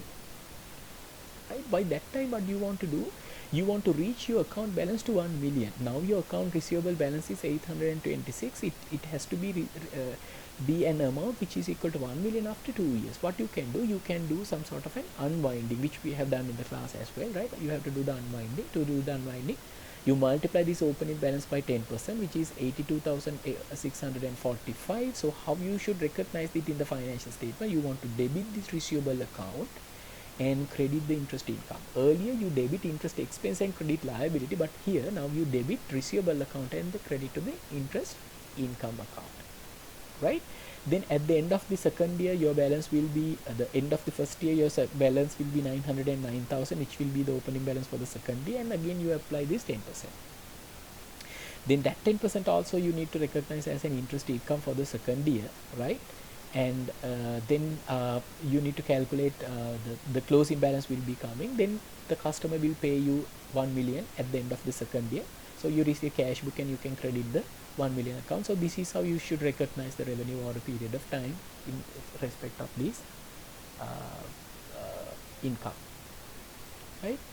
Okay, that's how you want to recognize. So these parts, this 31st December, after this initial recognition, the balance parts will be recognized in accordance with this SLFRS 9 financial instrument standards, right? These parts are not exactly what it tells in the standard, not this standard, but these are the way that how you recognize this in accordance with the SLFRS 9 financial instrument part, right? Okay, so up to now we have discussed about two things under the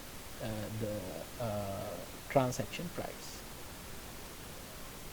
Okay, the next thing is, right, under the, still we have the step 3, determination of transaction price. So we discussed about the variable consideration, and we discussed about how to record for the significant financial components and non-cash consideration and non-cash consideration.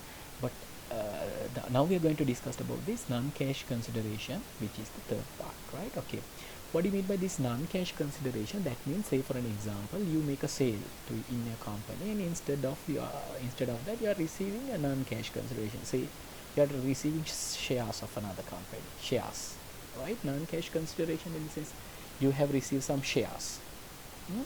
If that is the case, how you should recognize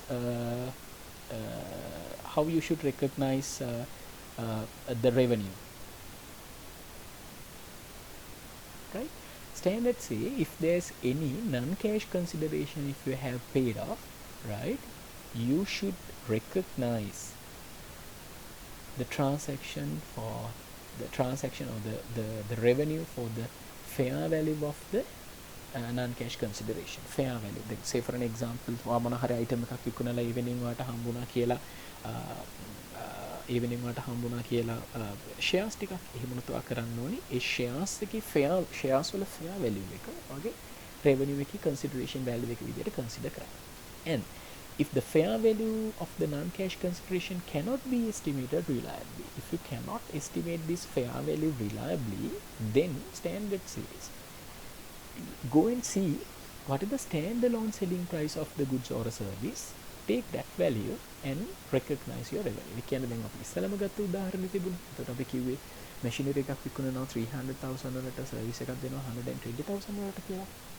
අන්න ඒ වගේ මැෂිනරි එකක් දෙන 120 එක අපි මේ machine එක දීලා shares දුන්නා නම් ෂෙයාර්ස් වල ෆෙයා වැලියු එක ගන්න විදියක් නැත්තම් මැෂිනරි එකේ 300,000 එක ට්‍රාන්සැක්ෂන් වැලියු එක විදියට කන්සිඩර් කරලා ගන්න කියලා. right, okay. See, Asia Management PLC AMP sells goods to Viber PLC, Viber Limited, right? Control over the goods is transferred on 1st January 2018. ඒකලෝ විතර විකුණලා තියෙන භාණ්ඩයක් 1st January 2018 වලදී නේද?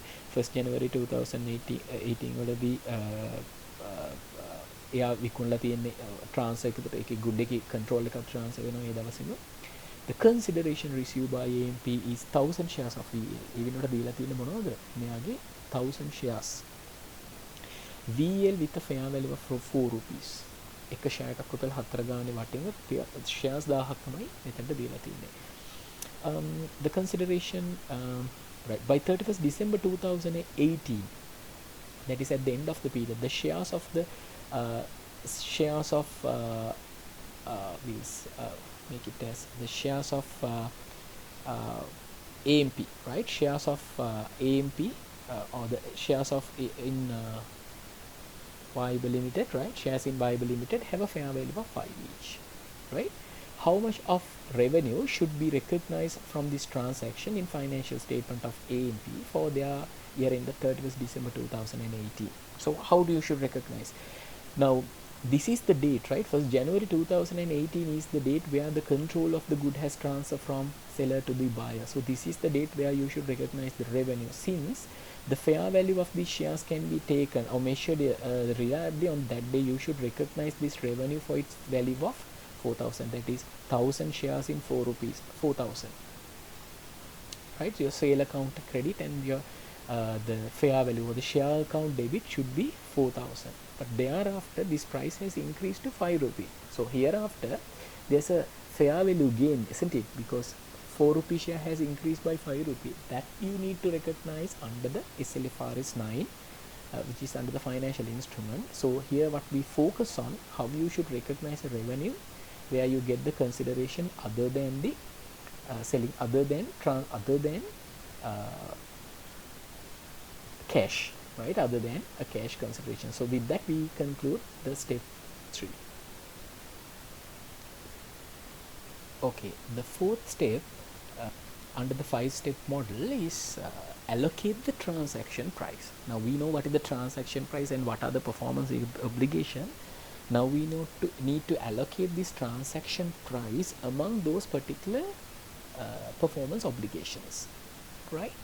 So standards say how you to allocate this, how, on what basis you need to allocate this transaction price among the performance obligation. Standard says the total transaction price should be allocated to each performance obligation in proportion to the standard selling price. In proportion to the standard selling price. If you can remember the very first example which we discussed, there we sold a machinery also with some related services also. So for the machinery we sold the machinery for 300,000 and the technical support 120,000 per year. So in that case what you want to do, you want to allocate this based on these standalone selling prices. මම ඒ වෙලාවේ කිව්වා මතකද අපි සාමාන්‍යයෙන් ඒ වගේ දෙනකොට 400,000 and 120,000 එකතු කරලා price එකක් දෙන්නේ නැහැ. discount එකකුත් එක්ක දීලා තමයි අපි දෙන්නේ. අනේ වගේ වෙලාවකදී මේ standard එක කියනවා, right? When you allocate this in proportion to this stand alone price, right? The best evidence of the stand alone selling price is observable prices when the goods or a service is sold separately. අපි වෙන වෙනම විකුණනකොට ඒ කියන්නේ machine එක විතරක් විකුණනවා නම් කීයද price එක? එහෙම නැත්නම් සර්විස් එක විතරක් දෙනවා නම් කොහොමද ප්‍රයිස් එක අන්නේ ප්‍රොපෝෂන් එක බේස් කරලා ඔයාලට මේක බෙදන්න කියලා කියන්නේ. If a standalone selling price is not directly observable, then it must be estimated. Remember, this is very important. හරි, standalone selling price එකක් වෙනමම හොයාගන්න විදිහක් නැත්තම්, උදාහරණයක් විදිහට ඒ වගේ සර්විස් කලින් ඒ කම්පැනිස් දීලා තියෙන්නේ නැත්නම් you need to estimate a particular selling price for them. Observable input should be maximized whatever the possible, whenever possible, right? This is basically comes under the SLFRS 13. By doing SLFRS 13 you can learn about this observable data which you include in the input. And if a customer is offered discount, that's what I was talking earlier, right? It was if the customer is offered discount for purchasing bundles of goods or a service, නේ machine එක ගන්න එකටයි service ගන්න එකටයි දෙකටම discount එකක් දීලා තිබුණොත්, then discount should be allocated across all the performance obligation within the contract in proportion to their standalone selling prices. නේද? ඔයා කරන්න ඕනේ discount එකක් දීලා තියෙනවා. discount එකක් බෙදලා දෙන්න ඕනේ standalone selling prices වලට among the performance obligation. හරිද? right. ඒතකොට ඔයාලට ඒක පැහැදිලි වෙයි. අපි මේ question number 7 and question number 8 එක කරද්දී, right, we'll read the question number 7. Asia Limited provides customers with a package deals which include mobile phone handset and network service for 12 months. Mobile phone handset එකකුයි network service 12 months වලටයි දෙනවා. The company the mobile phone handset and network service for 12 months. The company advertised a free handset and 12 months of unlimited calls, extra text and data for just rupees 9,000 per month. ඒගොල්ලෝ දැන් මේ handset එකයි data sim ඔක්කොම ටික විකුණන්නේ කොච්චරකටද? මාසෙකට රුපියල් 9,000 ගාන. unlimited data, unlimited calls එහෙම කියලා දෙනවා. 9,000 per month. In the sense for a year it is 108,000. ඒ කියන්නේ දෙකම දෙනවා. handset එකයි data package එකයි ඔක්කොම, right? Asia also sell the handset on standalone basis. ඒගොල්ලෝ මේ handsets වෙනමක් විකුණනවලු. That is for 100,000. ලක්ෂයක් වෙනවලු ඒක. And provides network SIM card giving unlimited calls, text and the data for rupees 2,500 per month.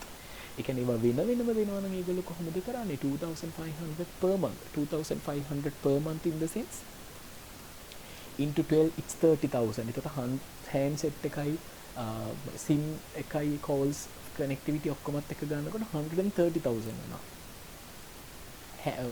handset එක විතරක් නම් 100,000. මේ SIM එකයි other data services උත් එක්ක යනවා නම් ඒක 30,000. එහෙම තමයි යන්නේ. හැබැයි මේ දෙකම දෙනවා කොච්චරකටද? 108,000 වලට 9,000 per month. ඒකට ඇත්තට මෙතන discount එකක් දීලා තියෙනවා.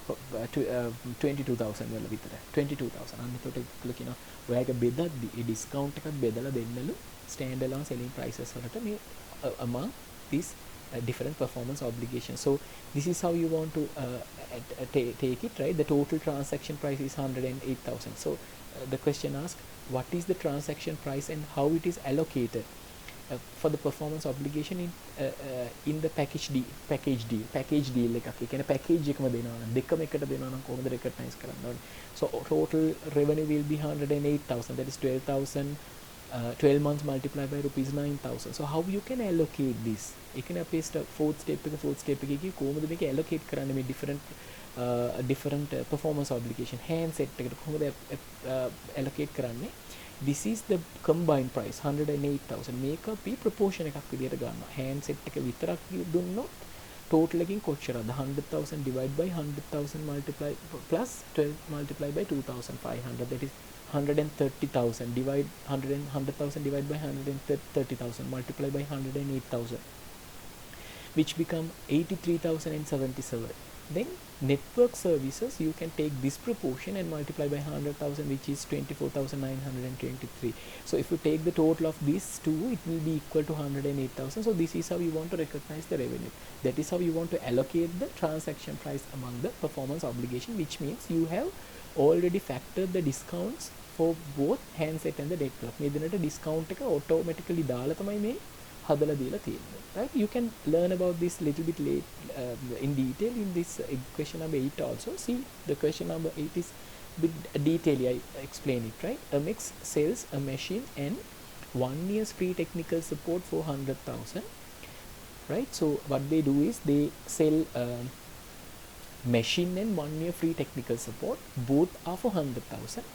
The sale of the machine and the provision of the technical support have been identified as separate performance obligation.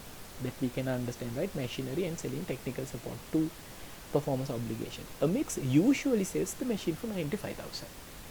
සාමාන්‍යයෙන් ඒගොල්ලෝ මේ machine එකක් විකුණන්නේ 95,000, but it has not yet started selling the technical support for this machine as the standalone product. මතකද ඔයාලා මෙතන අපි ඉස්සලා කතා කරද්දී ඉගෙන ගත්තා.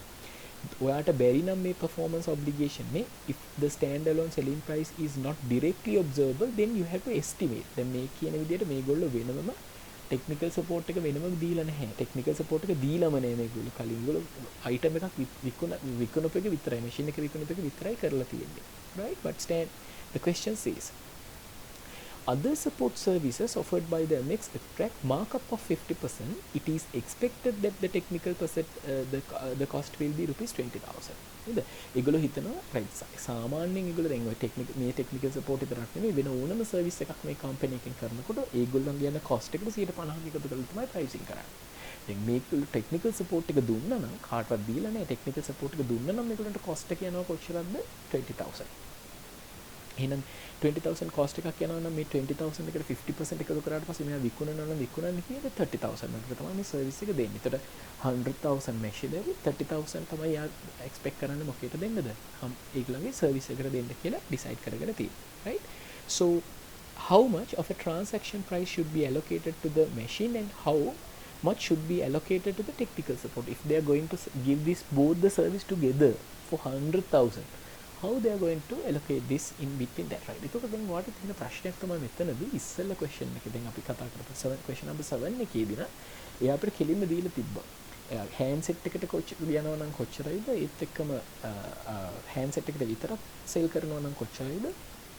ඒකලෝ අනිත් SIM එකයි connections ටිකයි දෙනවා නම් කොච්චරද කියලා. හැබැයි මේ question එකේ එහෙම දීලා නැහැ. How you can get that? Because මේගොල්ලෝ මේක දෙන්නේ මොකක් විදියද? bundle package එකක් විදියට. දෙකම දෙනවා 100,000. ඒගොල්ලෝ එකක් විතරක් දීලා තියෙනවා මොනවද? machine විතරක් විකුණන්නේ 95,000.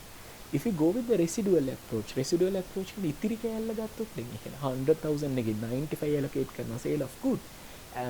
rendering of service එකට allocate කරනවා balance 5,000. එහෙම වුණොත් is it a reliable estimate?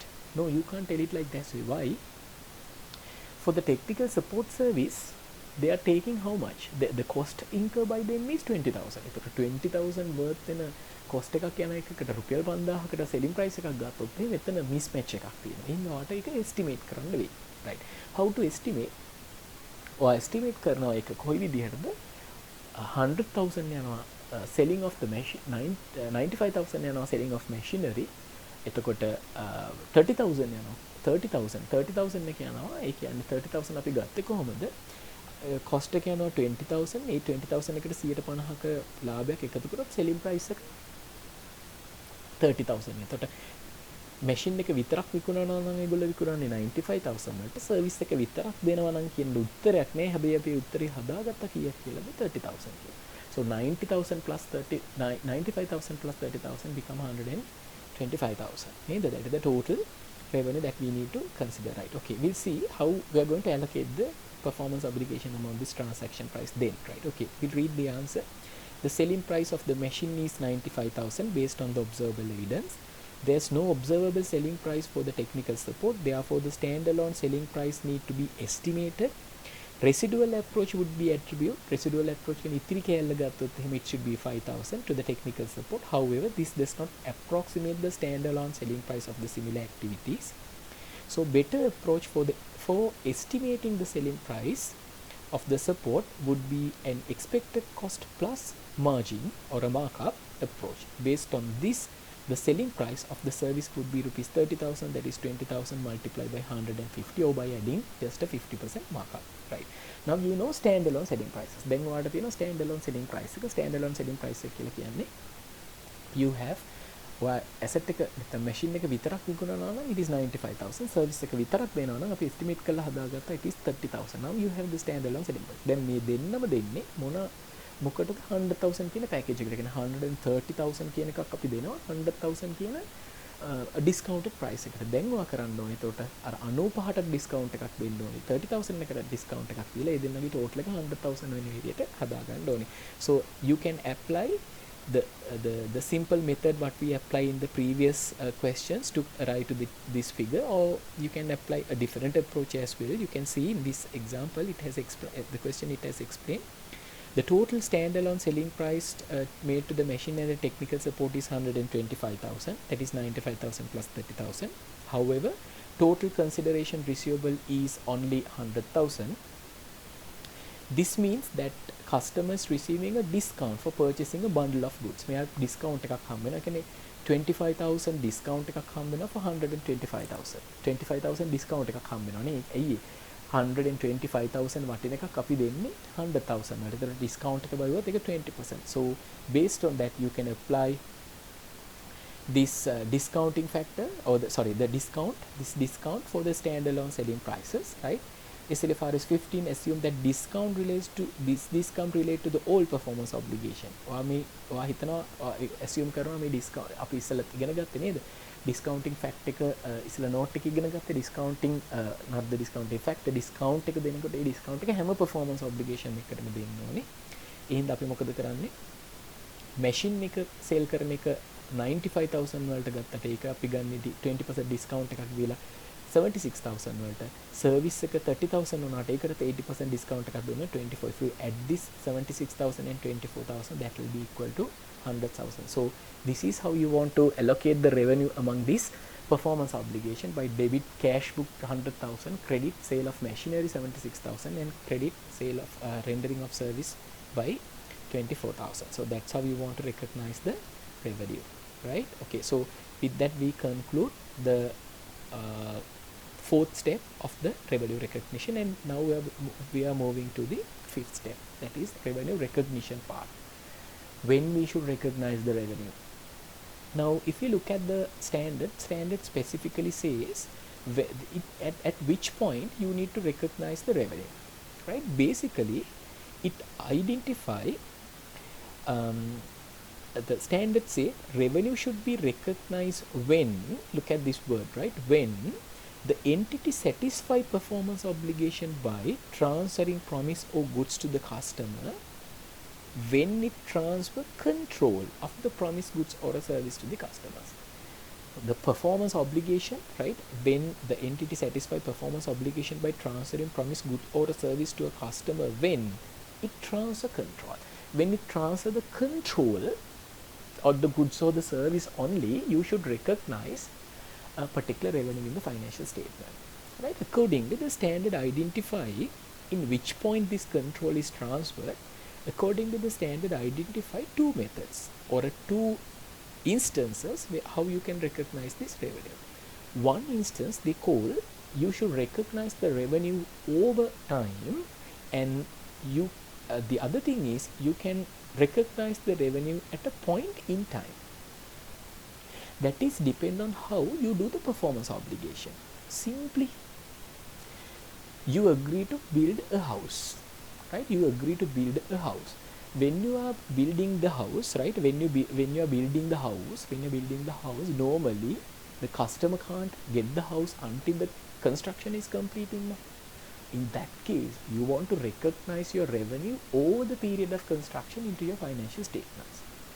But when you're selling a machine, is it take long time to get used by the customer? No.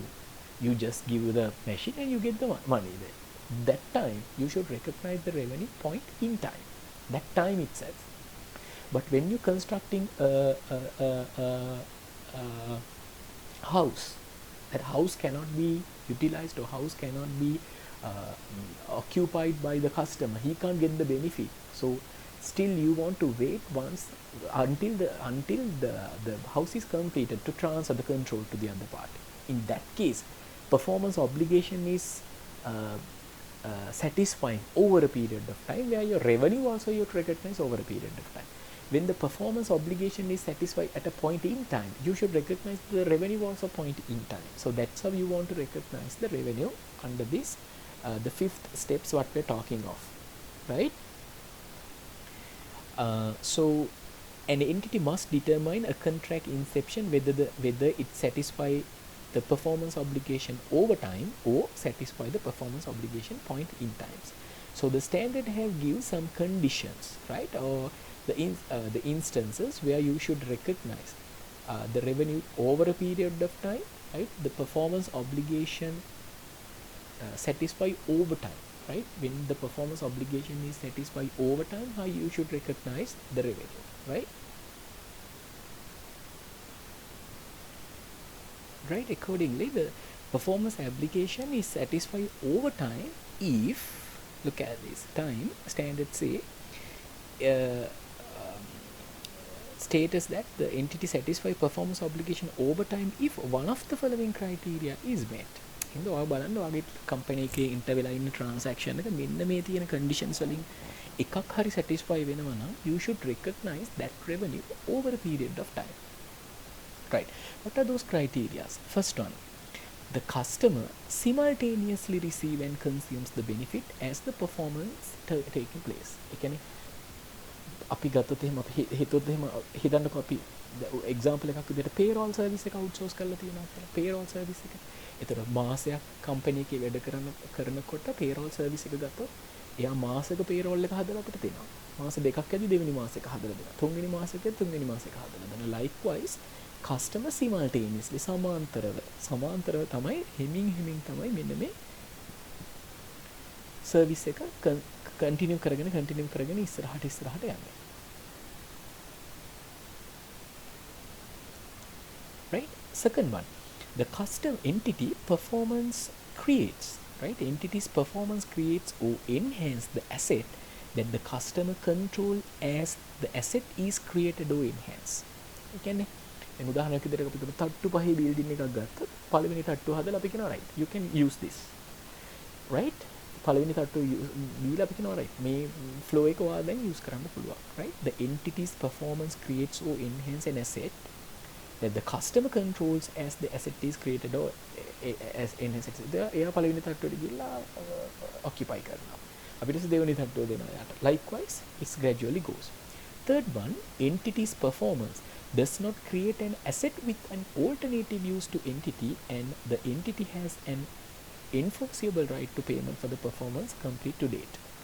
මේක points දෙකක් කියන එකක් තමයි the entity's performance does not create an asset with the alternative use to the entity. දැන් මේ asset එක හදන එකේ කිසි alternative use එකක් විකල්ප use එකක් නැහැ අපිට use කරන්න, right? The entity's performance does not create an asset with an alternative use to the entity and the entity has an enforceable right to the payment for the performance completed to date. කියන්නේ අපි මේ building එක customer කෙනෙකුට හදලා දුන්නත් ඒකේ alternative use එකක් නේ, අපිට ඒක යාට විකුණන්න තමයි තියෙන්නේ. අනිත් එක තමයි ඒ කරන වැඩේට constructive basis. ඒ කියන්නේ asset එක අපි හිතමු අපි මේ building එකෙන් 50% හදලා තියෙනවා නම් 50% payment එකක් මට ගන්න පුළුවන්. තව 20ක් ඉවර කරලා 20ට payment එක ගන්න පුළුවන්. අන්න ඒ වගේ progressive payment එකක් ගන්න පුළුවන් නම්, right? Or the we call it the entity's enforceable right to payment for the performance completed to date. අද complete කරපු මට්ටම දක්වා එක complete කරපු date එක to date අද කරපු මට්ටම දක්වා payment එක ගන්න මට එතන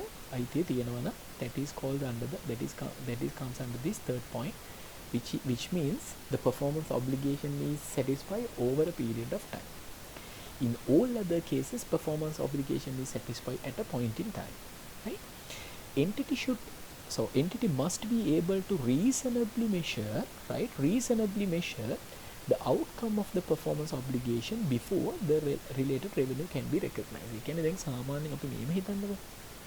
එක්සැම්පල් එකක් විදිහට අපි හිතමුකෝ ඔඩිට් ෆර්ම් එකක් ඔඩිට් එකක් කරන්න ගියා කියලා. ඔඩිට් ෆර්ම් එකක් ඔඩිට් කරන්න අරගෙන අපි හිතමු සාමාන්‍ය ඔඩිට් එක කරන්න මාස 3ක් යනවා.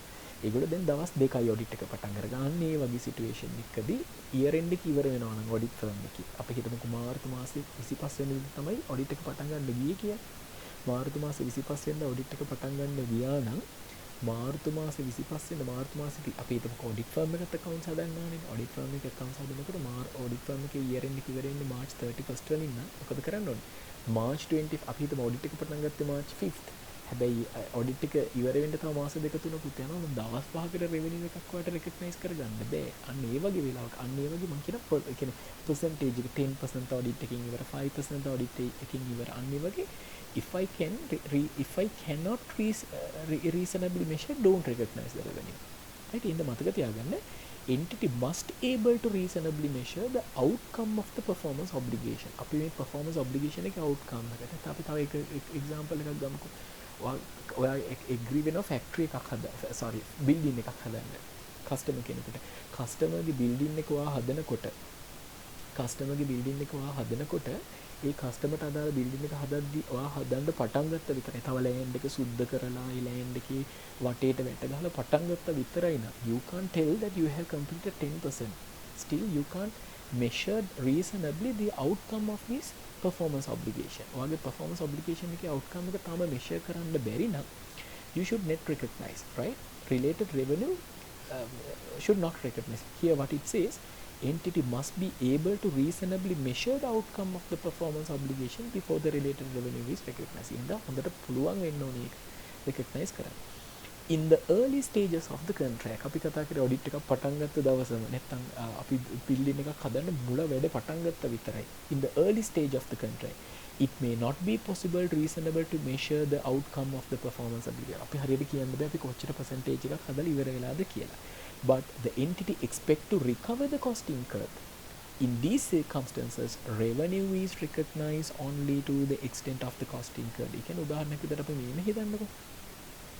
අපි දැන් එයාට කස්ටමර්ත් එක්ක ඇග්‍රී වෙනවා එයාට බිල්ඩින් එකක් හදලා දෙන්නම් කියලා. බිල්ඩින් එක හදන්න අපි මුලදී ලෑන්ඩ් එක සුද්ධ කරලා කාණු ටික කපලා ඒ වැඩ ටික කරන්න එතකොට අපිට කියන්න බෑ අපි මේකෙන් 10% ඉවර කරා කියලා.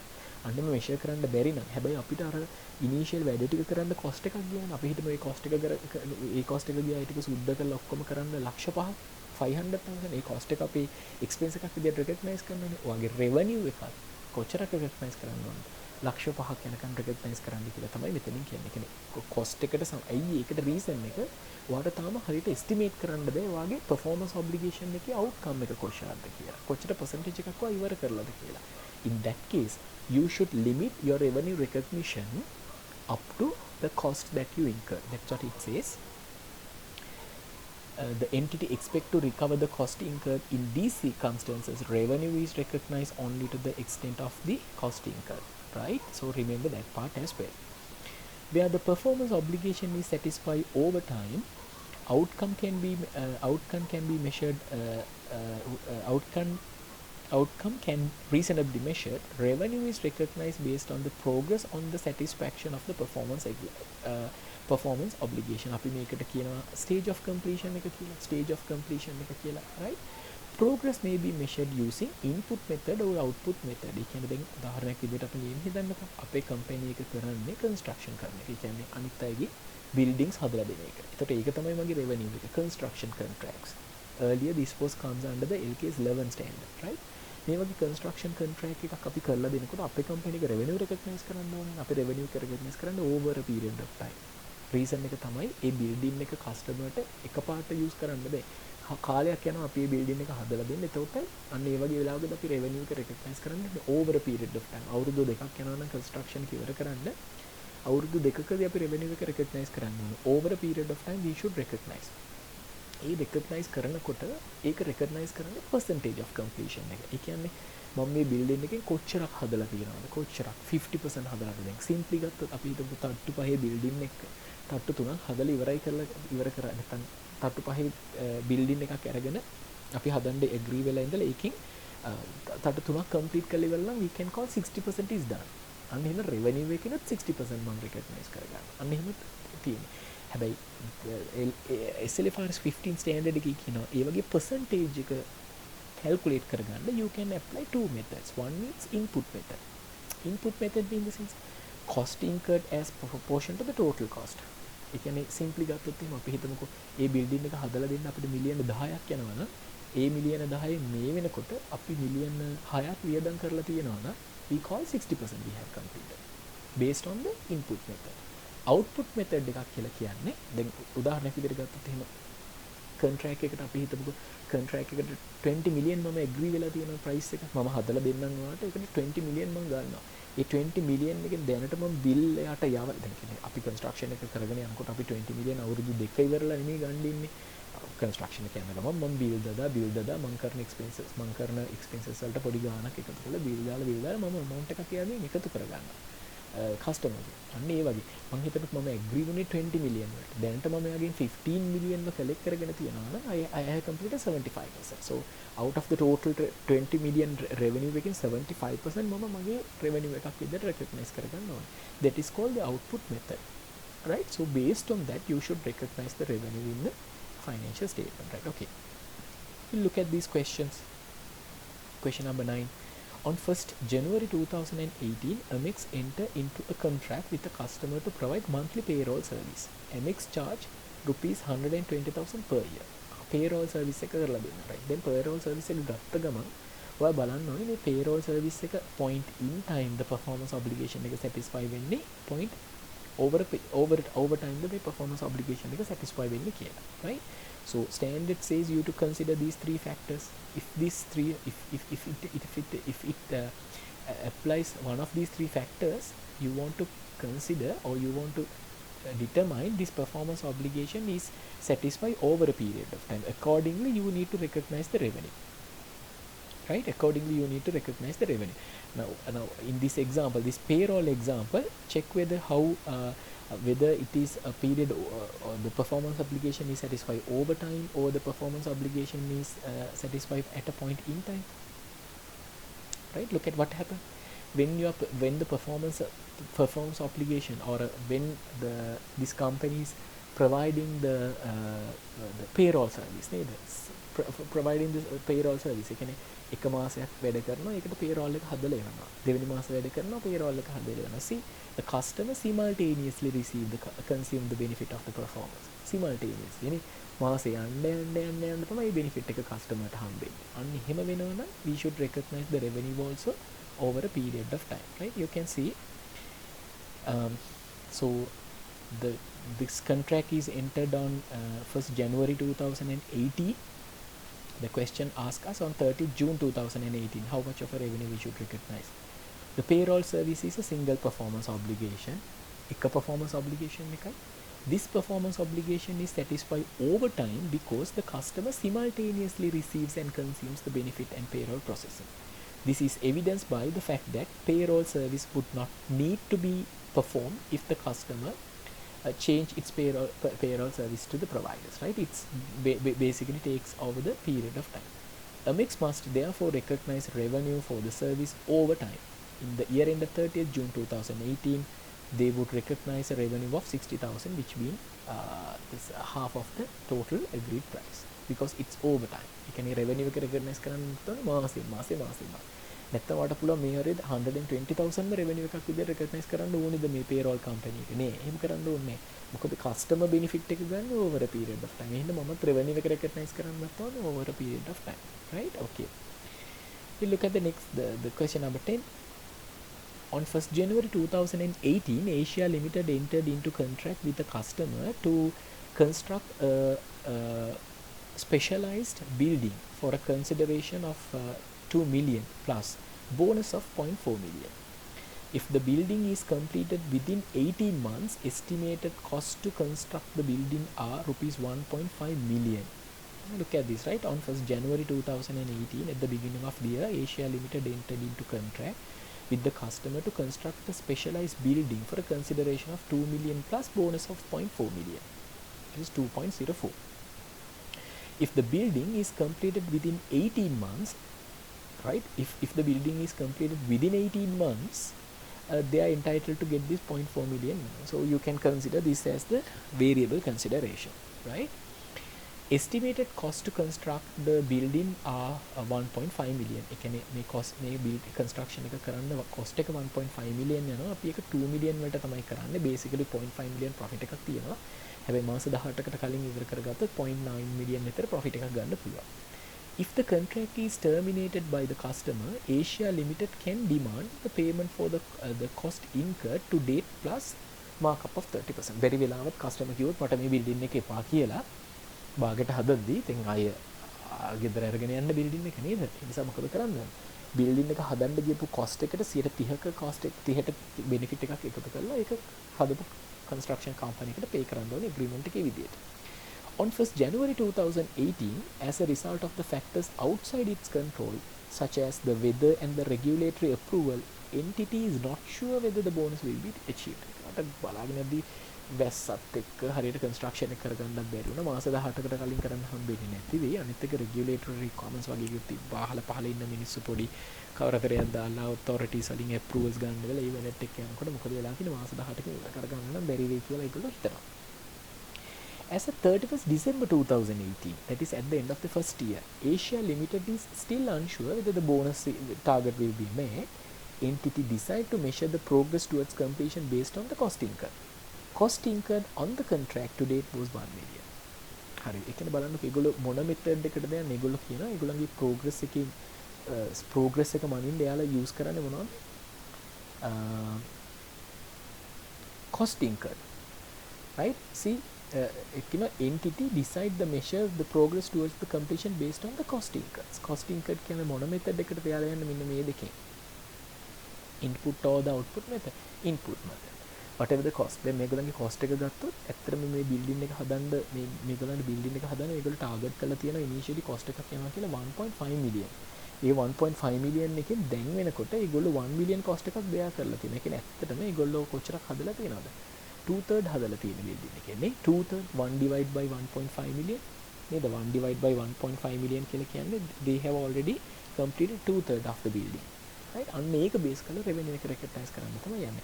Now the thing is, the next point is it you should recognize the revenue over time or you should recognize the point in time. It's obvious, right? It's over time. So how much you should recognize as the revenue, right? We'll see.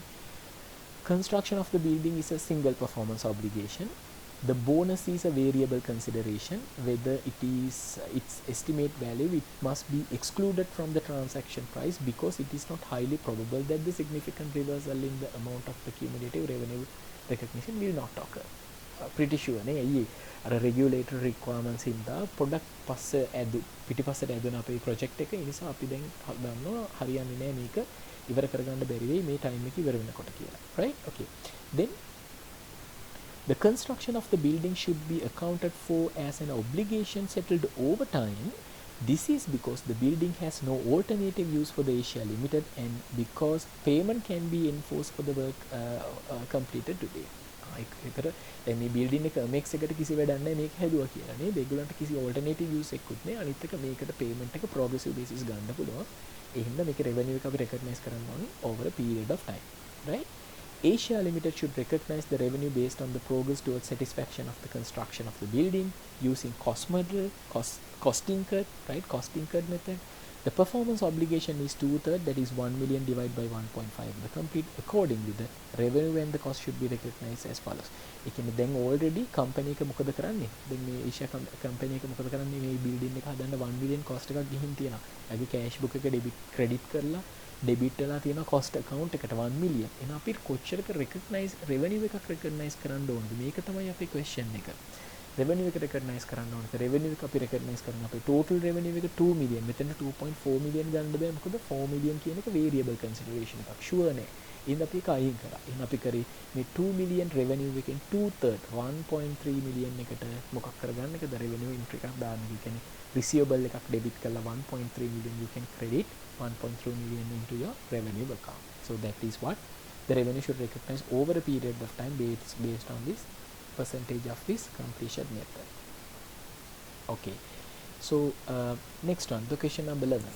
Asia National Limited began the construction of a hotel complex for the customer during 2019. The agreed contract price is 7,500 million. However, this will be reduced by 250 million if the entity completes the complex a fortnight for more behind the schedule, right? The transaction price එක ඒ කියන්නේ agree වෙනවා hotel එක හදන්න 7.5 million 7,500 million වලට. ඒගොල්ලෝ කියනවා මේ අපිට සති කියන්නේ schedule එකට වඩා සති දෙකක් විතර එහාට වෙන්නොත් අපි 250 million මේකෙන් අයින් කර ගන්නවා කියලා. Right? During year ended 31st December 2019, cost incurred amount to 2,100 million. The total cost to the project is estimated to be 5,400. ඒ කියන්නේ දැනට අපි 2,100 expense එකක් pay කරලා තියෙනවා. අපි total cost එක තියෙනවා 5,400. ඒ කියන්නේ it looks like 38% roughly 39% විතර අපි complete කරලා තියෙනවා. work certified at the year end was 2400 billion. ඒ කියන්නේ engineer ඇවිල්ලා කියලා තියෙනවා මේ building එකේ 2400 million worth වැඩ කරලා තියෙනවා කියලා. ඉතින් practically ගත්තොත් මොකද වෙන්නේ? engineer ගේ certification එක අරගෙන ඒක ගිහිල්ලා customer දුන්නාම customer 2.5 million 4 million සල්ලි අපිට දෙනවා. right? Progressive bill. The construction is currently progressing in accordance with the agreed schedule. කරගෙන යනවලු ප්‍රශ්නයක් නැතුව required. What is the transaction price? පළවෙනි question එකෙන් අපි ගන්න transaction price එක කීයද කියලා. කීයක් වෙන්න ඕනද transaction price එක? As what do you think? Right? Normally this the question says transaction price is 7,500. 250 billion need to be reduced. That is the variable consideration. Are we consider that as part of that? Means are we consider 7,250,000 as the revenue or 7.5 million as the revenue? What do you say?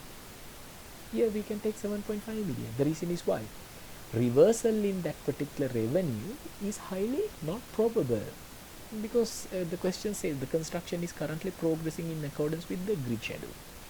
It looks like that everything is going to be okay, right? In that case you can consider the entire 7,500 as revenue, because significant reversal in the revenue will not occur කියන condition එක satisfy වෙන්නේ නැහැ, right? Okay, not occur කියන එක satisfy වෙනවා, right? ඒකයි අපි recognize කරන්නේ revenue.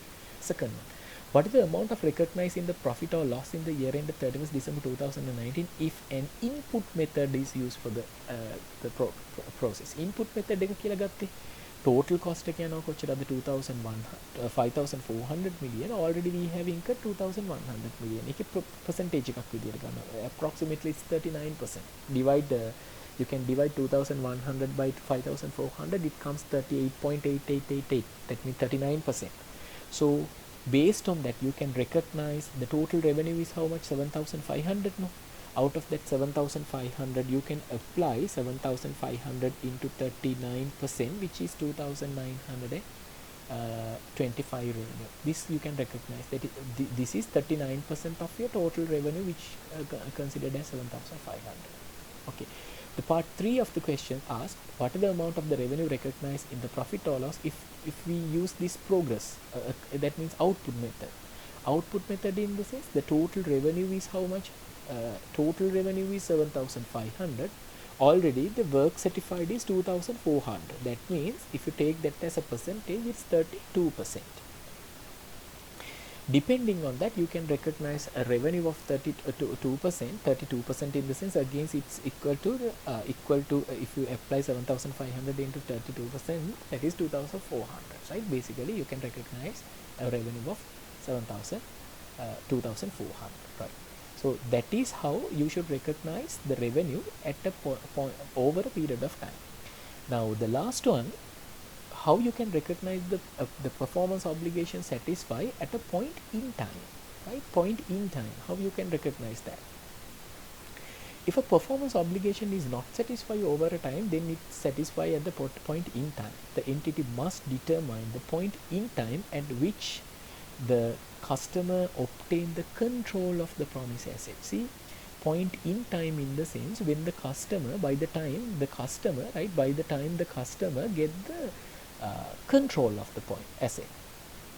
An entity controls an asset if it can direct the use of obtain most of its remaining benefit. Control also includes the ability to prevent other entities to perform obtaining the benefit from the asset. කොහොමද ඔයා දැනගන්නේ control එක ගියා කියලා? Simple.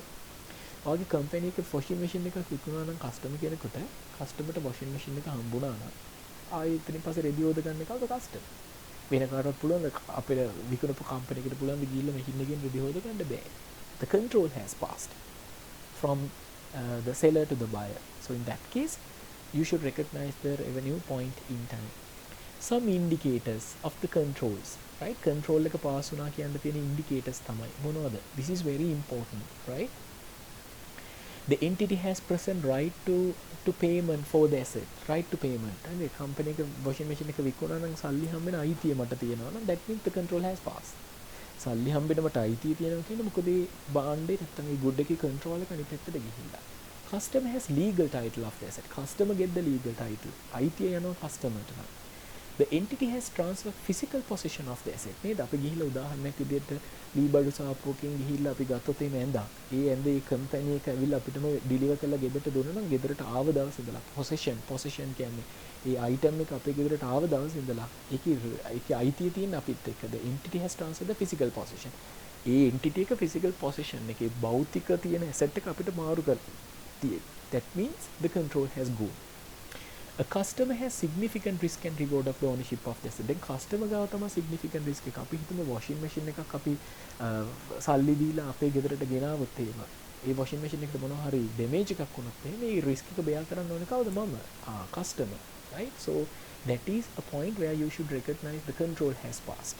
And finally, the customer has accepted the asset. Customer asset එක right. මේක මම බාර ගන්නවා කියලා accept කරලා තියෙනවා.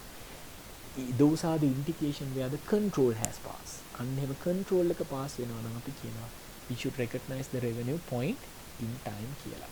Right, okay. So we'll read this the question number 12. On 31st December 2018, Amex delivered January edition of the magazine, which with a total sales value of rupees 10,000.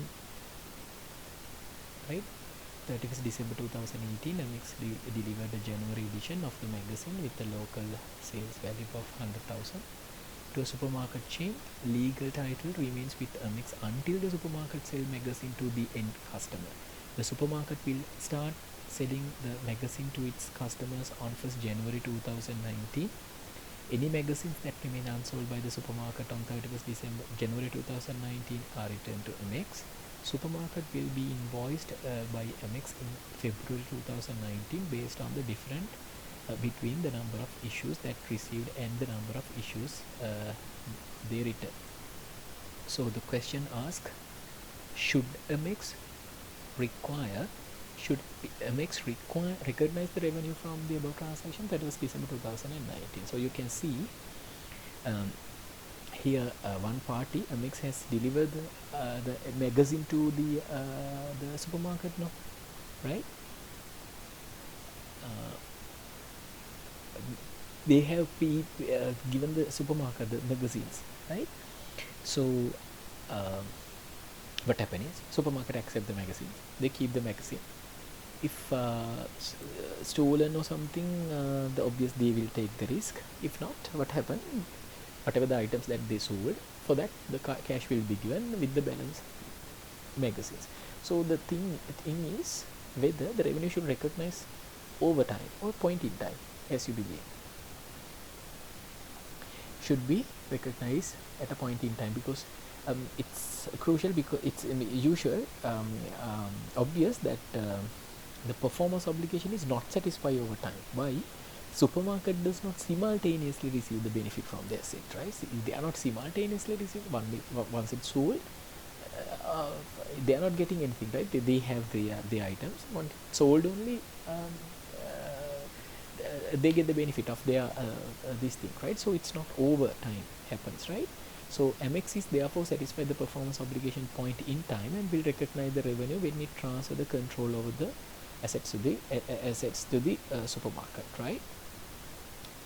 So remember, where you should recognize the revenue when the control is transferred. So which point the control is transferred? On the other hand, you can argue that the fact that the supermarket has physical possession, then අපි මෙතන points ටිකක් කතා කරානේ, physical possession එක ගියා නම් එතනදී අපි control එක ගියා එහෙනම් revenue එක recognize කරන්න ඕනේ කියලා decide කරනවා කියලා. But remember here, the fact that the supermarket has the physical possession of the magazine 31st December 2019 is an indicator that the control has passed. Also, Amex will invoice the supermarket for the issue that the stolen, and so the supermarket does bear some of the risk of the ownership also. Even if we argue කරන්න පුළුවන්. ඒකේ control එක ගිහිල්ලානේ. එහෙනම් අපි revenue එක recognize කරන්න ඕනද කියලා. However, as at 31st December 2009, the legal title of the magazine has not passed to the supermarket. Moreover,